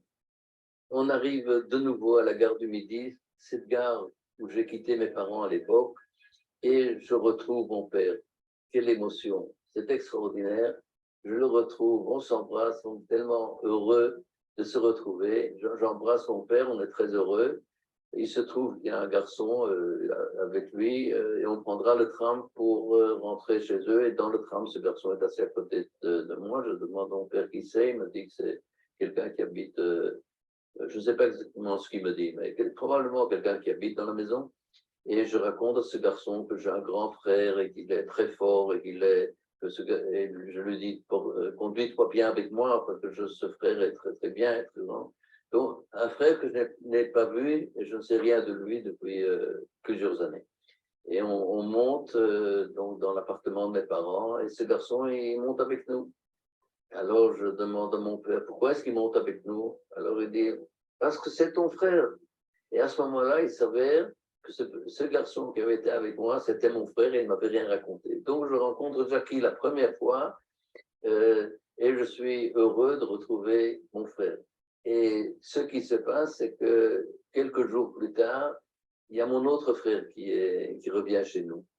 Et avec lui, la situation est différente parce qu'on le voit la première fois, il est très très bien habillé parce que ma mère adorait bien nous habiller. Et il se trouve dans un coin, on commence à lui parler et il nous répond en flamand. Et nous, on parle français et on n'arrive pas à se comprendre. Et il s'avère qu'il avait été caché pendant 2 ans chez une famille flamande et qu'il ne connaissait pas un mot de français. Et ça a pris un petit moment pour qu'il reprenne la langue française et qu'on recommence à vivre une vie de famille normale et extraordinaire après la guerre. Ces années où on était séparés, on se retrouve tous enfin ensemble. Il n'y a pas de mots pour dire le sentiment qu'on a.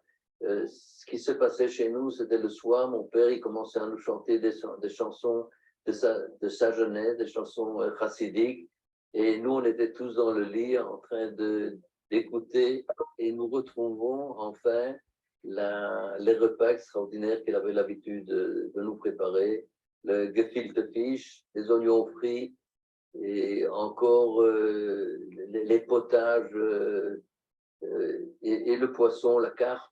Donc nous retrouvons toute une cuisine qui avait complètement disparu parce que chez les Brunins, c'était vraiment la cuisine française par excellence. Très bonne cuisine d'ailleurs, mais tout à fait différente de la cuisine juive que nous avions, avec laquelle nous avions grandi et que nous retrouvons avec bonheur.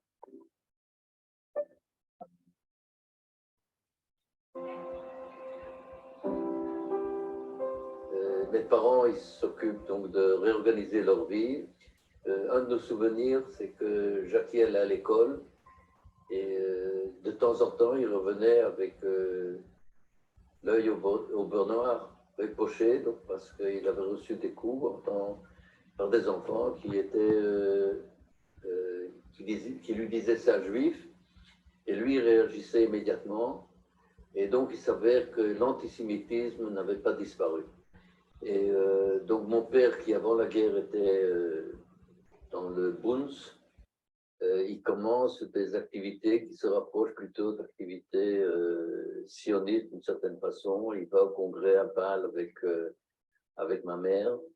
Et on parle assez souvent chez nous de la famille partie qu'il a en France, donc les sœurs, mais surtout de la famille qu'il a en Palestine. Et il nous avise un jour qu'il va aller en Palestine pour voir sa mère et son frère. Par miracle, sa famille a survécu en partie parce qu'ils avaient quitté la Pologne. Ceux qui sont restés en Pologne ont été exterminés. Donc, il y avait déjà des préparatifs chez nous à la maison pour un jour peut-être partir en Israël. Et effectivement, après que l'État d'Israël a été accordé, mes parents, ils décident que nous irons nous installer en Israël. Et en 1949, Jackie, qui est à la Gordonia, tous ses amis, ils vont en Israël avec la Gordonia, et nous décidons tous de prendre le bateau avec Jackie. Ce voyage en bateau est assez extraordinaire. On a l'impression de retrouver la lecture qu'on avait dans notre jeune âge de Jules Verne. On est en bateau, on est sur les vagues, puis on arrive à Haïfa et on voit le mont Carmel. Extraordinaire, c'est inouï. Après la Belgique où il pleuvait tout le temps, tout était gris, soudain tu arrives au soleil. On arrive, donc on reste encore quelques heures dans le bateau. En face de nous, il y a le mont de Carmel. Et plus tard, donc, nous irons pour un an dans une pension, dans un kibbutz, un mossad qui s'appelle Hadassim, où nous resterons un an, et là on apprendra l'hébreu et on commencera à s'habituer à Israël. Et mon père, lui, était resté en Belgique pour se débrouiller, donc de savoir de quelle façon se débrouiller financièrement quand il viendrait en Israël. Il venait nous voir de temps en temps, et ce dont je me souviens, c'est qu'il amenait avec lui des victuailles, des beefsteaks parce qu'il n'y avait pas de viande, du beurre parce qu'il n'y avait pas de beurre. Un dassim, lorsqu'on mangeait à la place d'un œuf, on mangeait 6 olives. Donc la situation était difficile à l'époque, au début de l'État d'Israël. Donc au bout de près de 2 ans, il y a mon père qui vient et qui s'installe avec nous en Israël. Et ce qui nous manquait un peu, c'était le journal du jeudi qu'on achetait en Belgique. C'est-à-dire, il y avait Tintin et Milou, il y avait Spirou, il y avait, je crois, Astérix, donc on avait une lecture, on avait pris l'habitude de ces journaux.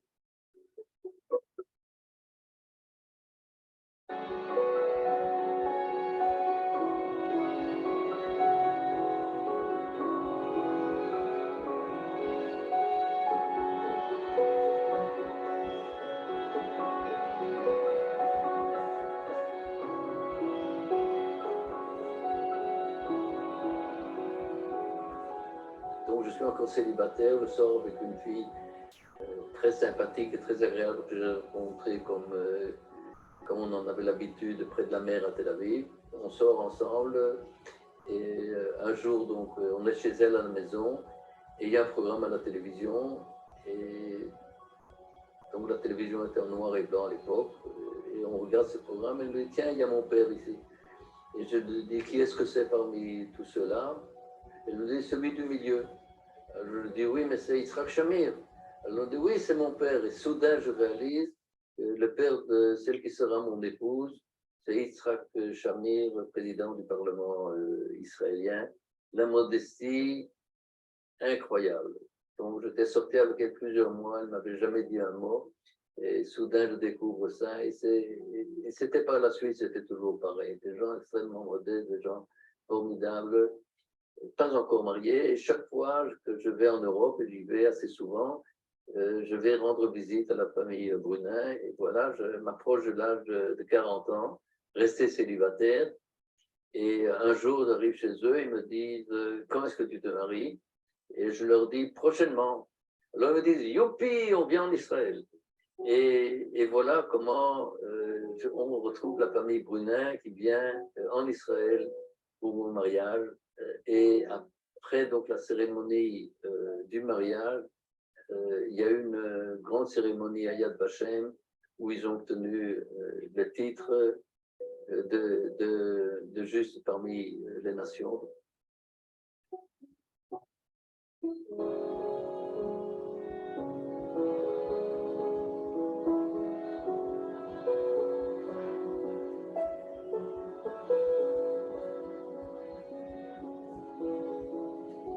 En août 2020, mon fils et son épouse ont eu une petite fille et mon fils me téléphone et me dit on l'a appelée Rani Ginette Diament. Donc ils lui ont donné le nom de la personne qui m'a sauvé. Je crois que ça représente vraiment tout ce que je vous ai raconté ici de nos relations continues avec la famille Brunin. La petite fille de Ginette et Lucien Brunin vient en Israël avec son époux et ils vont à Jérusalem et ils sont près de l'arbre qui est à Yad Vashem et on est ensemble et ils me disent voilà, l'arbre a poussé de telle façon qu'il y a 2 grandes branches. Une branche pour Ginette Brunin et une autre pour Lucien Brunin. C'est extraordinaire. Aussi un de ces souvenirs qui nous restent.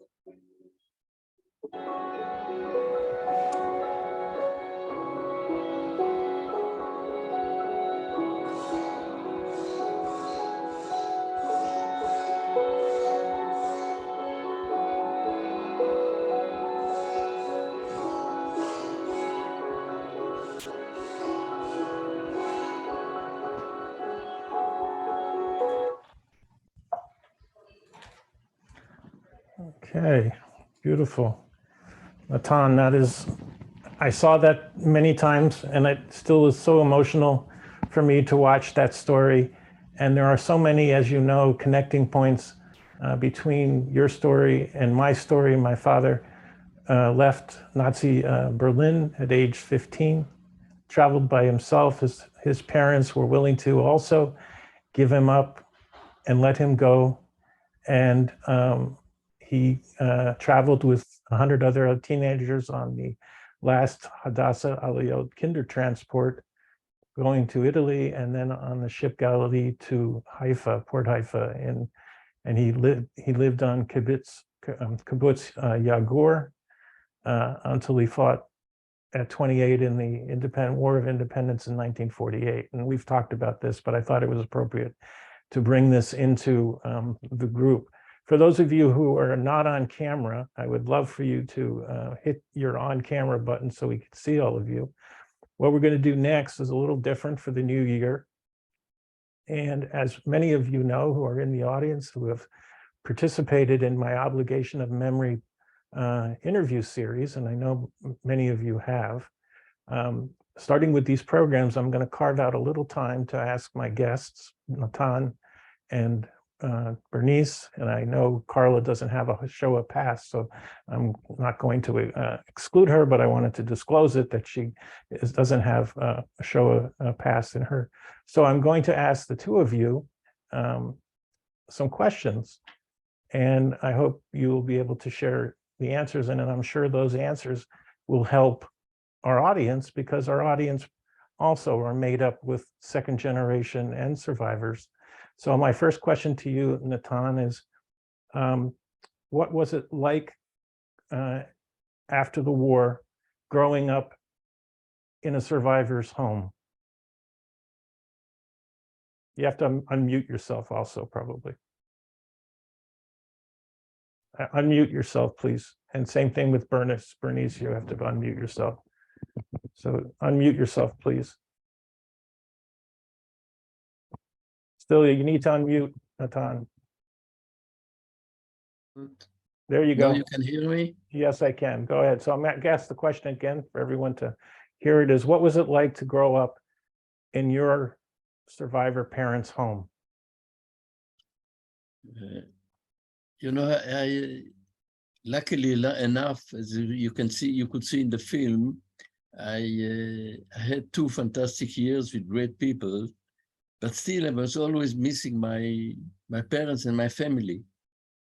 And coming back to Brussels and being with them was something great. No words for it, because I found back my sources. And one of the things I mentioned, I think in the evenings, my father was singing Jewish songs from his home. And we were all in the bed listening to the songs in Yiddish. And it was it's something small, but it's something great. And I think these are the memories that all of us we have. And what about your parent? What about after the war and in your time in Israel? What was it like to grow up in your parents' home? In Israel? Yes. Well, Israel was, it was completely different. You know, we came from a world where we were living with the family, but we had nearly no friends. We were afraid of anti-Semitism after the war. And when we came to Israel, suddenly we found a completely different world. We met with girls, we met with friends, people that came from Morocco, people that came from Tunis, people that came from all over the world. And suddenly we realized that we belonged to a nation, and we had a country that belonged to us. It was absolutely great. For us, it was easy. For children to get used and to live with friends, it's something not difficult. For the parents, it was very, very difficult. But as my father told me later on, before I went to study in London and in Paris, he told me, you have got to go and see the world. We live in a small country. But remember one thing, we have only one place that belongs to us. So travel around the world, do your studies, enjoy them, but come back and build your family in Israel. And today we live, all our family in Israel, our children and grandchildren, 15 minutes from our home, and we meet them during the holidays, during the weekend, and during the week. So I think this is important, and one of the reactions that we have as members of Yad Vashem, we were not looking for a revenge of what the German did to us. We said our revenge really is to create a family, to build a family. And I think it is so true that what is really important in life is the building of a family that is not too far to us and that we can enjoy them every day or even less, but that are near to us. This is really the success of the people that survived the Holocaust. And so I'll turn it over to you, Bernice. Please tell, where did you parents live, and where did you grow up, and what was it like growing up in your survivors' parents' home? So I grew up in Long Island, New York. And first, I just want to thank Michael, because I really appreciated that beautiful video and learning about what happened to the Jews of Belgium. It was like a hole in my knowledge. So I really thank you so much. It's Natan. So just to Natan. Sorry. Natan. So I grew up on Long Island. I didn't know anything different, right? Those were my parents. I didn't know that we didn't talk about the word Holocaust. We talked about the war I mentioned when I was a teenager, but when I was a kid growing up, I just knew that my mother was from Romania and my father was Czechoslovakia. And maybe things were a little different in my house as compared to my friend's house. Remember, my mother had also just come from Sweden. So there was a real mix of cultures, because she grew up as a kid Hungarian, and then she spent years sort of healing and coming to her own in Sweden, 10 years. So the foods, for example, that she cooked were a real mixture of Hungarian and Swedish. So yeah, and it was just, I had parents from Europe, and they had a different, their stories were really interesting and different than it was like for me growing up on Long Island. And yeah, my mother would tell me stories of playing with walnut shells as a kid. She was very poor. They were really, both my parents came from struggling families. But we had this miracle in our family, like Natan had a miracle in his family. I mean, we didn't have that great fortune, but my father was one of 8 children before the war, and 6 survived. So I had aunts, uncles, and cousins, and that was, I think, unusual for survivor families, many of whom only one person survived, or maybe 2. My mother only survived with 1 sister, but my father did have these siblings.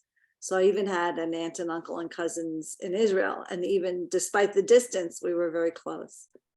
So I'll go back to Natan. You grew up in your parents' home. What do you, as you look back, the traits that your parents have, what are those in you that you can immediately recognize in your parents? I think, I don't want to exaggerate, but I think that modesty is one of the most important things that we grew up with. And this is something that we got from our parents. Enjoy life, enjoy your friends, enjoy your family, but stay always modest, whatever you are and wherever you are. Now, you showed in the film a tremendous story about how you met your wife and who your wife was a daughter of. So, and I know she's close by because you're peeking at her all the time. So I was curious if she has a Shoah background as well. She's not here for the moment. Okay. But I'll tell you about our background. I think that we are limited in time, and we shouldn't go too much into this subject. But I found a great wife, and we have today great young children. And as I said before, and it was also with Shamir when he was a prime minister, always modesty. Do the maximum you can do for your country. It's crucial, it's important, but keep modest. And I think we miss it. Okay. And what traits in your parents that you could see in yourself that are demonstrated in your parents?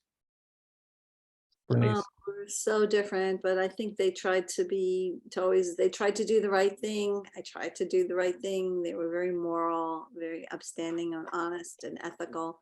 So I try my best. We're really, I think my mother and I were super close, but we admired each other, but I don't think we were very similar in a lot of ways. But someone who interviewed me made this connection because this was for the publishing world. It's so hard to get a book published by a traditional press. And she said, you persevered just like your mother persevered. You know, my mother fought very hard to survive. I think that's very different. I actually think my parents and I are very different. My mother, if she undertook a project, if she wanted to knit a sweater, it had to be done like in 2 days because she had to see how it would turn out. Whereas I do these really long range projects. So I have more patience for that. Does that come from your father? My father, no, my father, I don't know. My father he just had a way of accepting a lot of suffering in his life. He had a lot of joy in his life too, but he was a kosher butcher is what he did for a living. So I can't imagine I'm anything like him in that regard. I'm vegetarian. So So let me ask you, you have children, right? yes, How many children do you have? I have two and two in-law kids. Okay. And Natan, how many children do you have? I've got 2 and 4 grandchildren. And and Bernice, do you have any grandchildren? Yeah, I have Yes. 5. Oh, terrific. Congratulations. Now I'll ask you, seeing how your children grew up and how they're treating their families, do you see any traits in yourself and in your parents that have passed through those generations? And this leads us to Lador Vador, from generation to generation.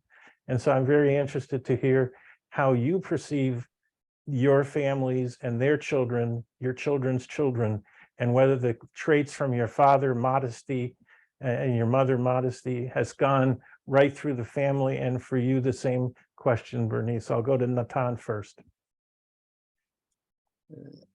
I think that they've learned and they're getting a lot from the parents, always. The children are looking and learning from them. And I think that in our home, modesty is something that is passing from one generation to the other. We don't know about the grandchildren. They are now 2 years old, 4 years old. So we don't know exactly what's the impact, but on our children, we can feel it and we really enjoy it. That's something that that is very important, I think. And their and their parenting style is similar to yours and your parents? Yes. Yes. Okay. And Bernice, how would you answer that question? I would say we each have our, I think I didn't have a parenting style very much. I don't think I was parented very much. I mean, my parents just gave us a lot of love and were very supportive, and they were just very kind always to us and to our friends. They were very beloved. And I don't think I don't know how I can't answer how I was as a parent. You'd have to ask my kids. And when I see them parent their kids, it's not exactly the way I would parent, but I think we all value education very much, and doing the right thing also. I think they try very hard. Are you very close to your family? Yeah, I mean, I'm like totally all over my grandchildren. Just, yeah, I'm crazy about them. So I feel very lucky. I didn't think about it beforehand. I wasn't one of these people who always wanted to be a grandparent, but when it happens, they're the light of my life. So. And when you, is your spouse have any connection to the Shoah, Bernice? No. Okay. And so when he came to your home and he met your parents for the first time, how did they accept him?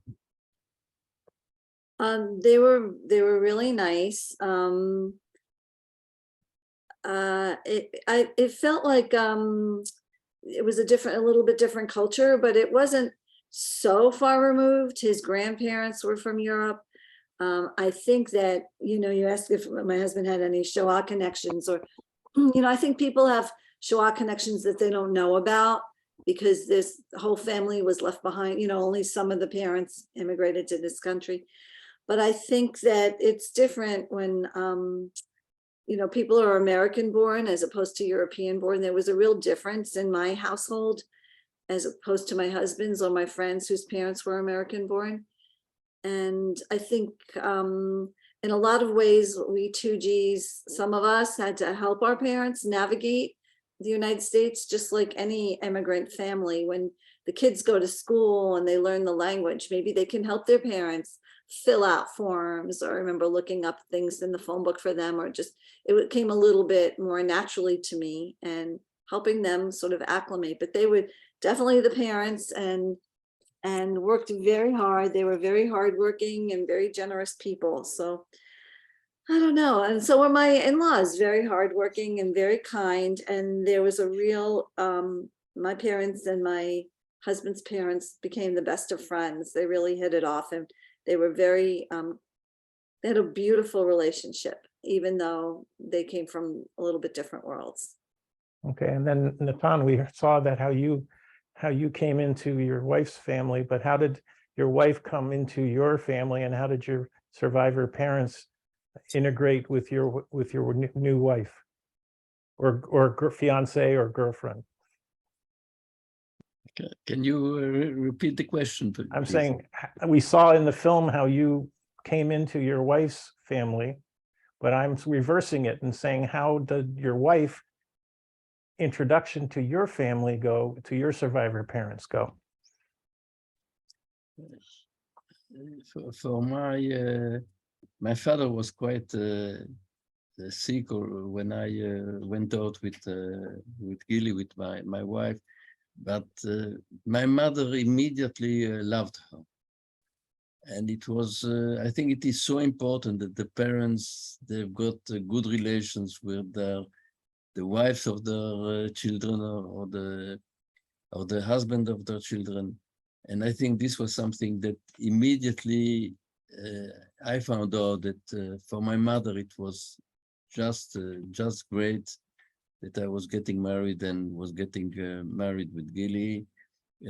Another thing I would like just to mention about these people that saved me, our children and our grandchildren today, they want to go and see the people in Belgium and meet them. And the people in Belgium, they come to Israel and they want to see the tree at Yad Vashem, and they want to be with us. So we are one family. And one of the great stories that we heard when my daughter got married, we invited the Brunei people, and the daughter of Jeanette, Regine, that she came with her mother, with her husband, sorry. And we went to a dinner at a restaurant, and every one of us introduced himself. And then she said, I would like to tell you something. When Natan left us in 1944, everybody was very sad at home. And then they decided that they want to have a child. And then I came. So I'm here thanks to Natan. Mm. And I think these are the great things in life. And we are really still today a great family. Our children, their children, And this is something fantastic. I'm glad you were able to share that story. And so it's right about now, I'm going to open up the program for questions. And I have a question from Abe, who put it into chat. And we didn't get I want to give you a little bit of time to explain what you do for Yad Vashem. How often do you go to Yad Vashem, your work as the leader, as the chairperson of the Tel Aviv branch of the Righteous of the Nation Committee? So take a few minutes and share and answer Abe's question. Okay, I'll try to be short because it's getting late, and I think just to tell you that Yad Vashem was created basically in order not to forget the Holocaust. And one of the mission of Yad Vashem is to thank these people that saved and endangered their life during the Second World War, like the way I was saved. People that really got the title of Righteous Among the Nations. And actually today, there are around 27,000 people that have received this title. It means something. When you think about the number of Jewish people that were killed during the Second World War, but there were great people. And I think it is so important that we keep in mind that these existed and we give them the title and they're kept in Yad Vashem. And that's what I want to tell you, all of you. Whatever you do, try to keep the memories of what happened to your families in Yad Vashem. So keep in touch with Yad Vashem. There is a library there where they keep books. They want to keep the story of what we have passed, what our parents have passed. So if I can be of help, with great pleasure. But try not to forget that Yad Vashem is a place where these stories are kept for the next generations. Thank you, Nathan. This is Abe. I just wanted to let you know that our son, Stephen, will be in Yad Vashem this Thursday. He left today and will be in Israel probably later tonight for a birthright trip. And he'll be in Yad Vashem on Thursday. So I'll let him know about you and the wonderful story you gave us. Thank you so much. And Natan, maybe you want to add, if you choose, you can add your email address into the chat. So if anybody wants to connect with you about Yad Vashem, they have a way of doing so. Can you do it? I can do it, yes. Yes, please do it. And I'll be very happy to help and to see how we can ensure that whoever has got stories or memories and want to transfer them to Yad Vashem, I'll help them to contact the right people at Yad Vashem. Okay. And is there any, please, everyone should unmute themselves so that you can speak. I would like. Okay, you need to raise your hand so I can know who. I did, but you didn't Okay. see me. That's Okay, fine. go ahead, Jacqueline. I wanted to ask a thank you for Nathan and tell our groups that he's already helping me by, I am working with Nathan in recognizing the situation of my husband who was a hidden child in Paris during war. And thank you, Nathan. I Thank really you. appreciate. All right, fine. Thank you very much. Who else is interested in asking a question? Ruth, go ahead. You have the floor.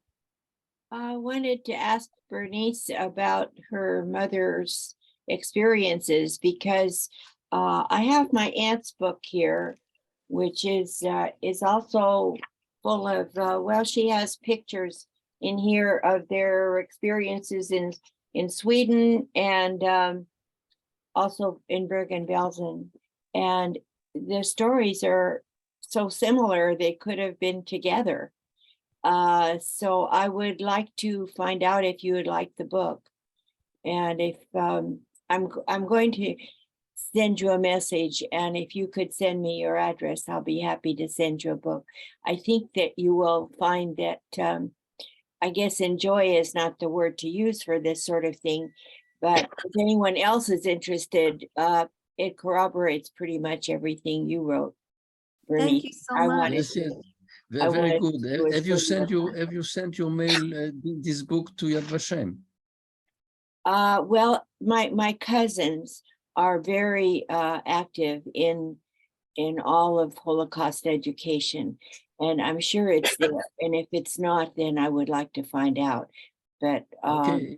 is In there a way case to find out? In case you haven't, please just advise me, and I'll be pleased to transfer to the right people at Yad Vashem. And if you open the chat, I just put Natan's email address where you can reach him in the chat, so you can get it. Okay, You can get it Natan, there. I will email you, and we can decide if the book is available there. If you know someone who can find out, I'll be very happy to share it with them also. But Okay, Bernice, I very really good. think this book would be valuable for you Thank you so and your much. children.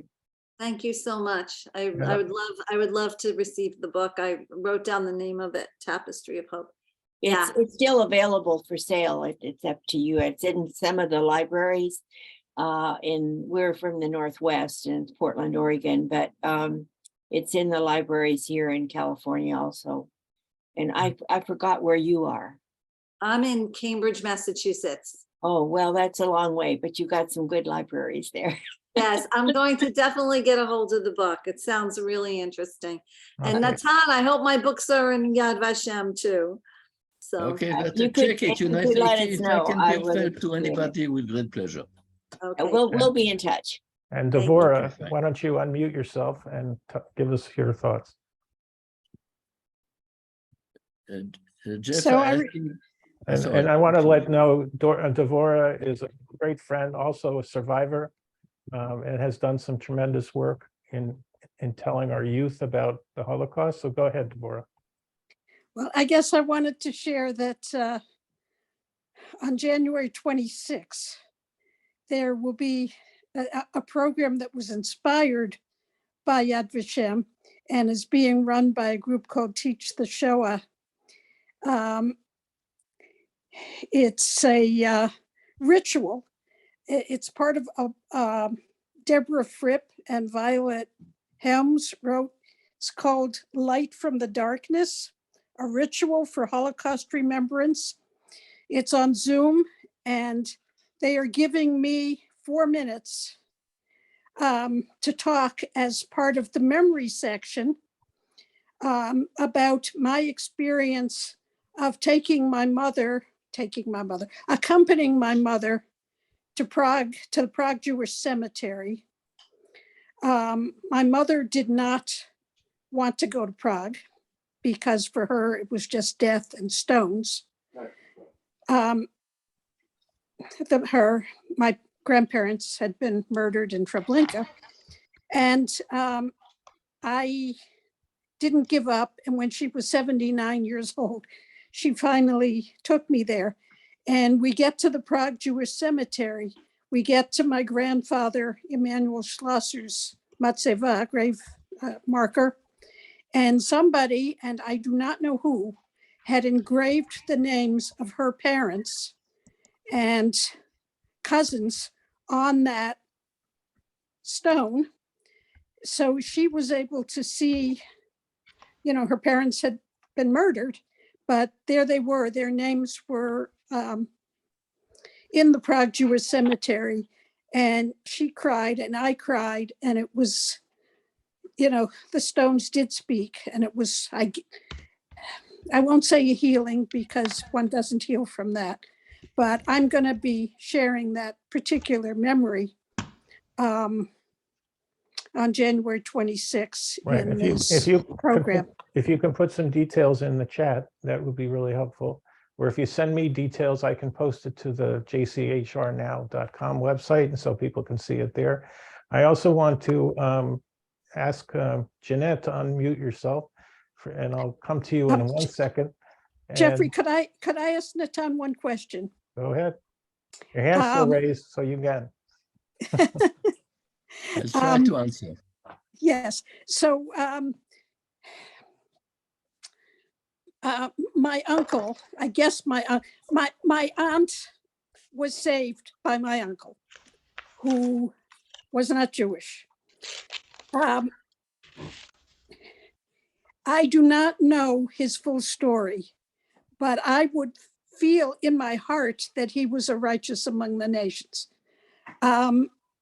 Is that appropriate? Even if I don't really know the whole story, I know my part of the story from the fact that my cousin was saved by him.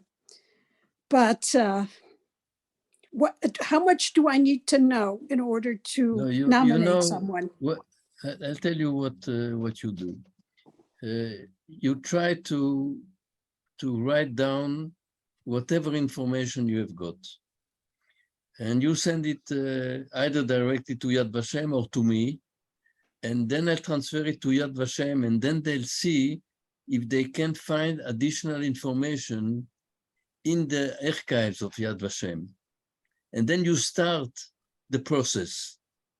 And this is what I suggest to you. Start the process with Yad Vashem. Eventually, if I can be of help, with great pleasure. But start the process. I think it is very important to keep this for the next generation. And this is something that if you don't start it, it disappears. Yeah. And then the children and the grandchildren, they will never know. And the next generation. So it is very important to do it, start. And then little by little, you will find out that there are many information, additional information that maybe can be found. So start it. And if I can be of help, with great pleasure. Thank you. I'm going to ask Bridget, if you don't mind, if you can unmute yourself. I'd like to introduce myself to you. I believe you're one of the first programs that you have attended. So can you unmute yourself, Bridget, please? What is the question? Okay, no, not for you. Bridget. No, not okay, thank you, because... Bridget, you have attended our program today. Is it the first one that you've attended? Yes. Okay, so yes, what I attended it. Why? Yes, why? I know Nathan from Tel Aviv. We met several times, and I'm a journalist. I made interviews with him about his uncle, Kirschenbaum,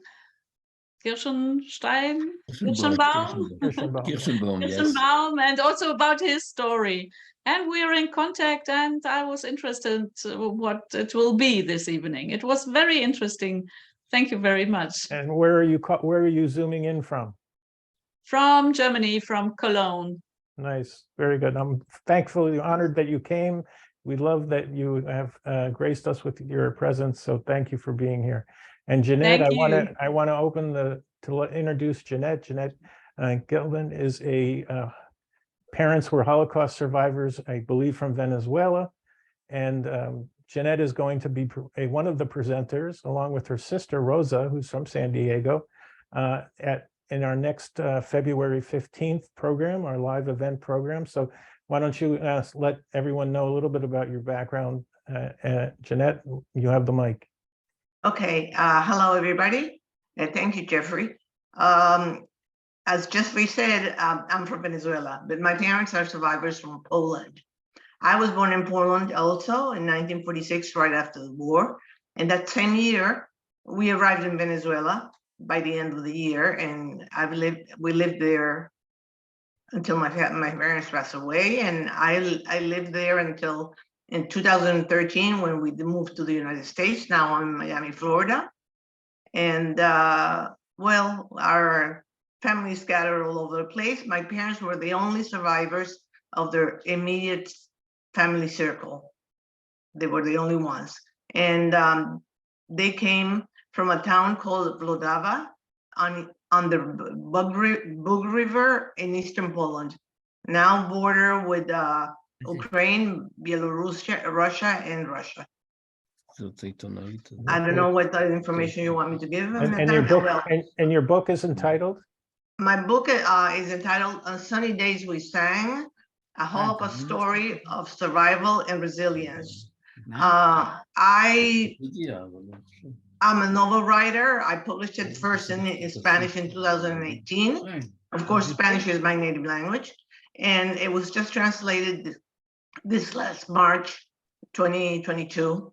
And I'm very happy that it's out in English now, so we can have a diffusion here in the United States and the English-speaking world. Okay. And Rosa is a psychiatrist, correct? And she's a psychologist. Psychologist, and she's based here in San Diego, and I share a second generation group that I'm a member of, and Rosa is also. So I've gotten to know Rosa, and I'm so pleased to now meet you, Jeanette, online virtually, and have you join the JCHRnow.com family. So we'll see you in virtual presentation next month. Again, our program will be on January 15th, the live event program. I'm also asking each of you to come on January 25th. There's 2 sessions, one at 11 a.m. Pacific time, and another one is at 6 p.m. Pacific time. It is available now. Both of those time slots allow everyone from around the world to join us. I advocate, as Natan said, we must bring the second and the third generations and the survivors together. So I'm asking you to bring along a family member to the program. We're going to end today's program with, again, going back to Carla. Carla has one more musical presentation for us. So Carla, I'm going to give you the end exit program. So go ahead. Thank you again for having me. I also want to say that I have actually a Holocaust project in place. It would be a very new thing, but I can't speak about it. It's very new. It will take a while. So hopefully you subscribe to my YouTube channel so you get noticed. It's definitely related to music, but something new. So let's end the program. I'm also doing a Purim song as I open here, in Ladino. That will be released. So we'll be finished with When You Believe. And I'm also producing something about it. That's all. Yes, man. Mute, but later.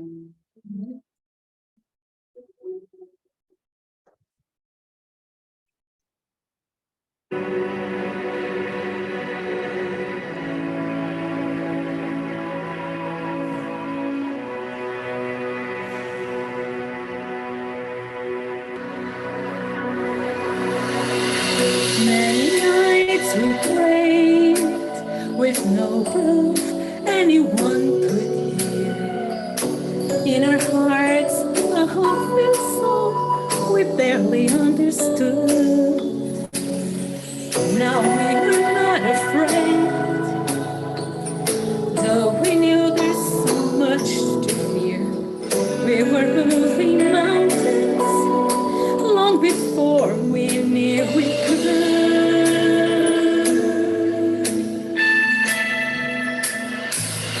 There can be miracles when you believe. Though hope is frail, it's hard to kill. Who knows what miracles you can achieve when you believe? Somehow you will when you believe.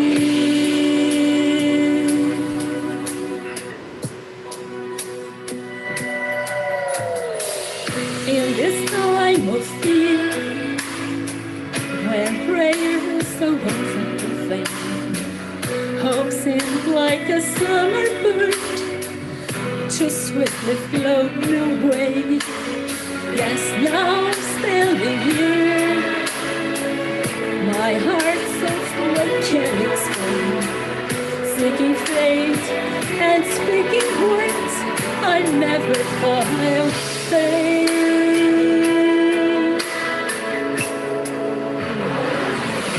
There can be miracles when you believe.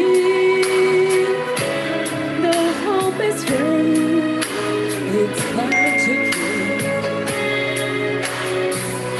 Who knows what miracles you can achieve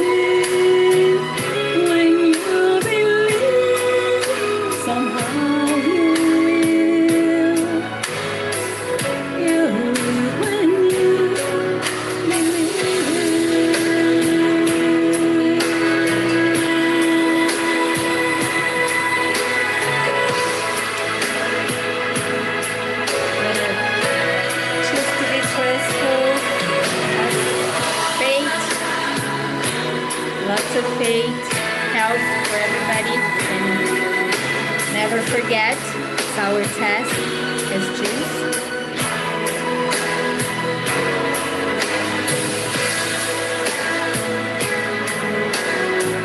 Maybe everybody can open the mic a little bit and sing the chorus with me. It's not easy. There can be miracles when you believe. Though hope is frail, it's hard to bear. Who knows what miracles you can achieve when you believe somehow you will.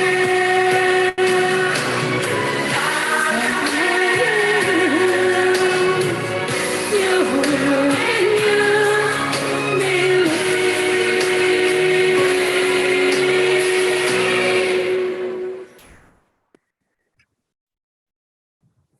Very good. Thank you very much for the beautiful music today.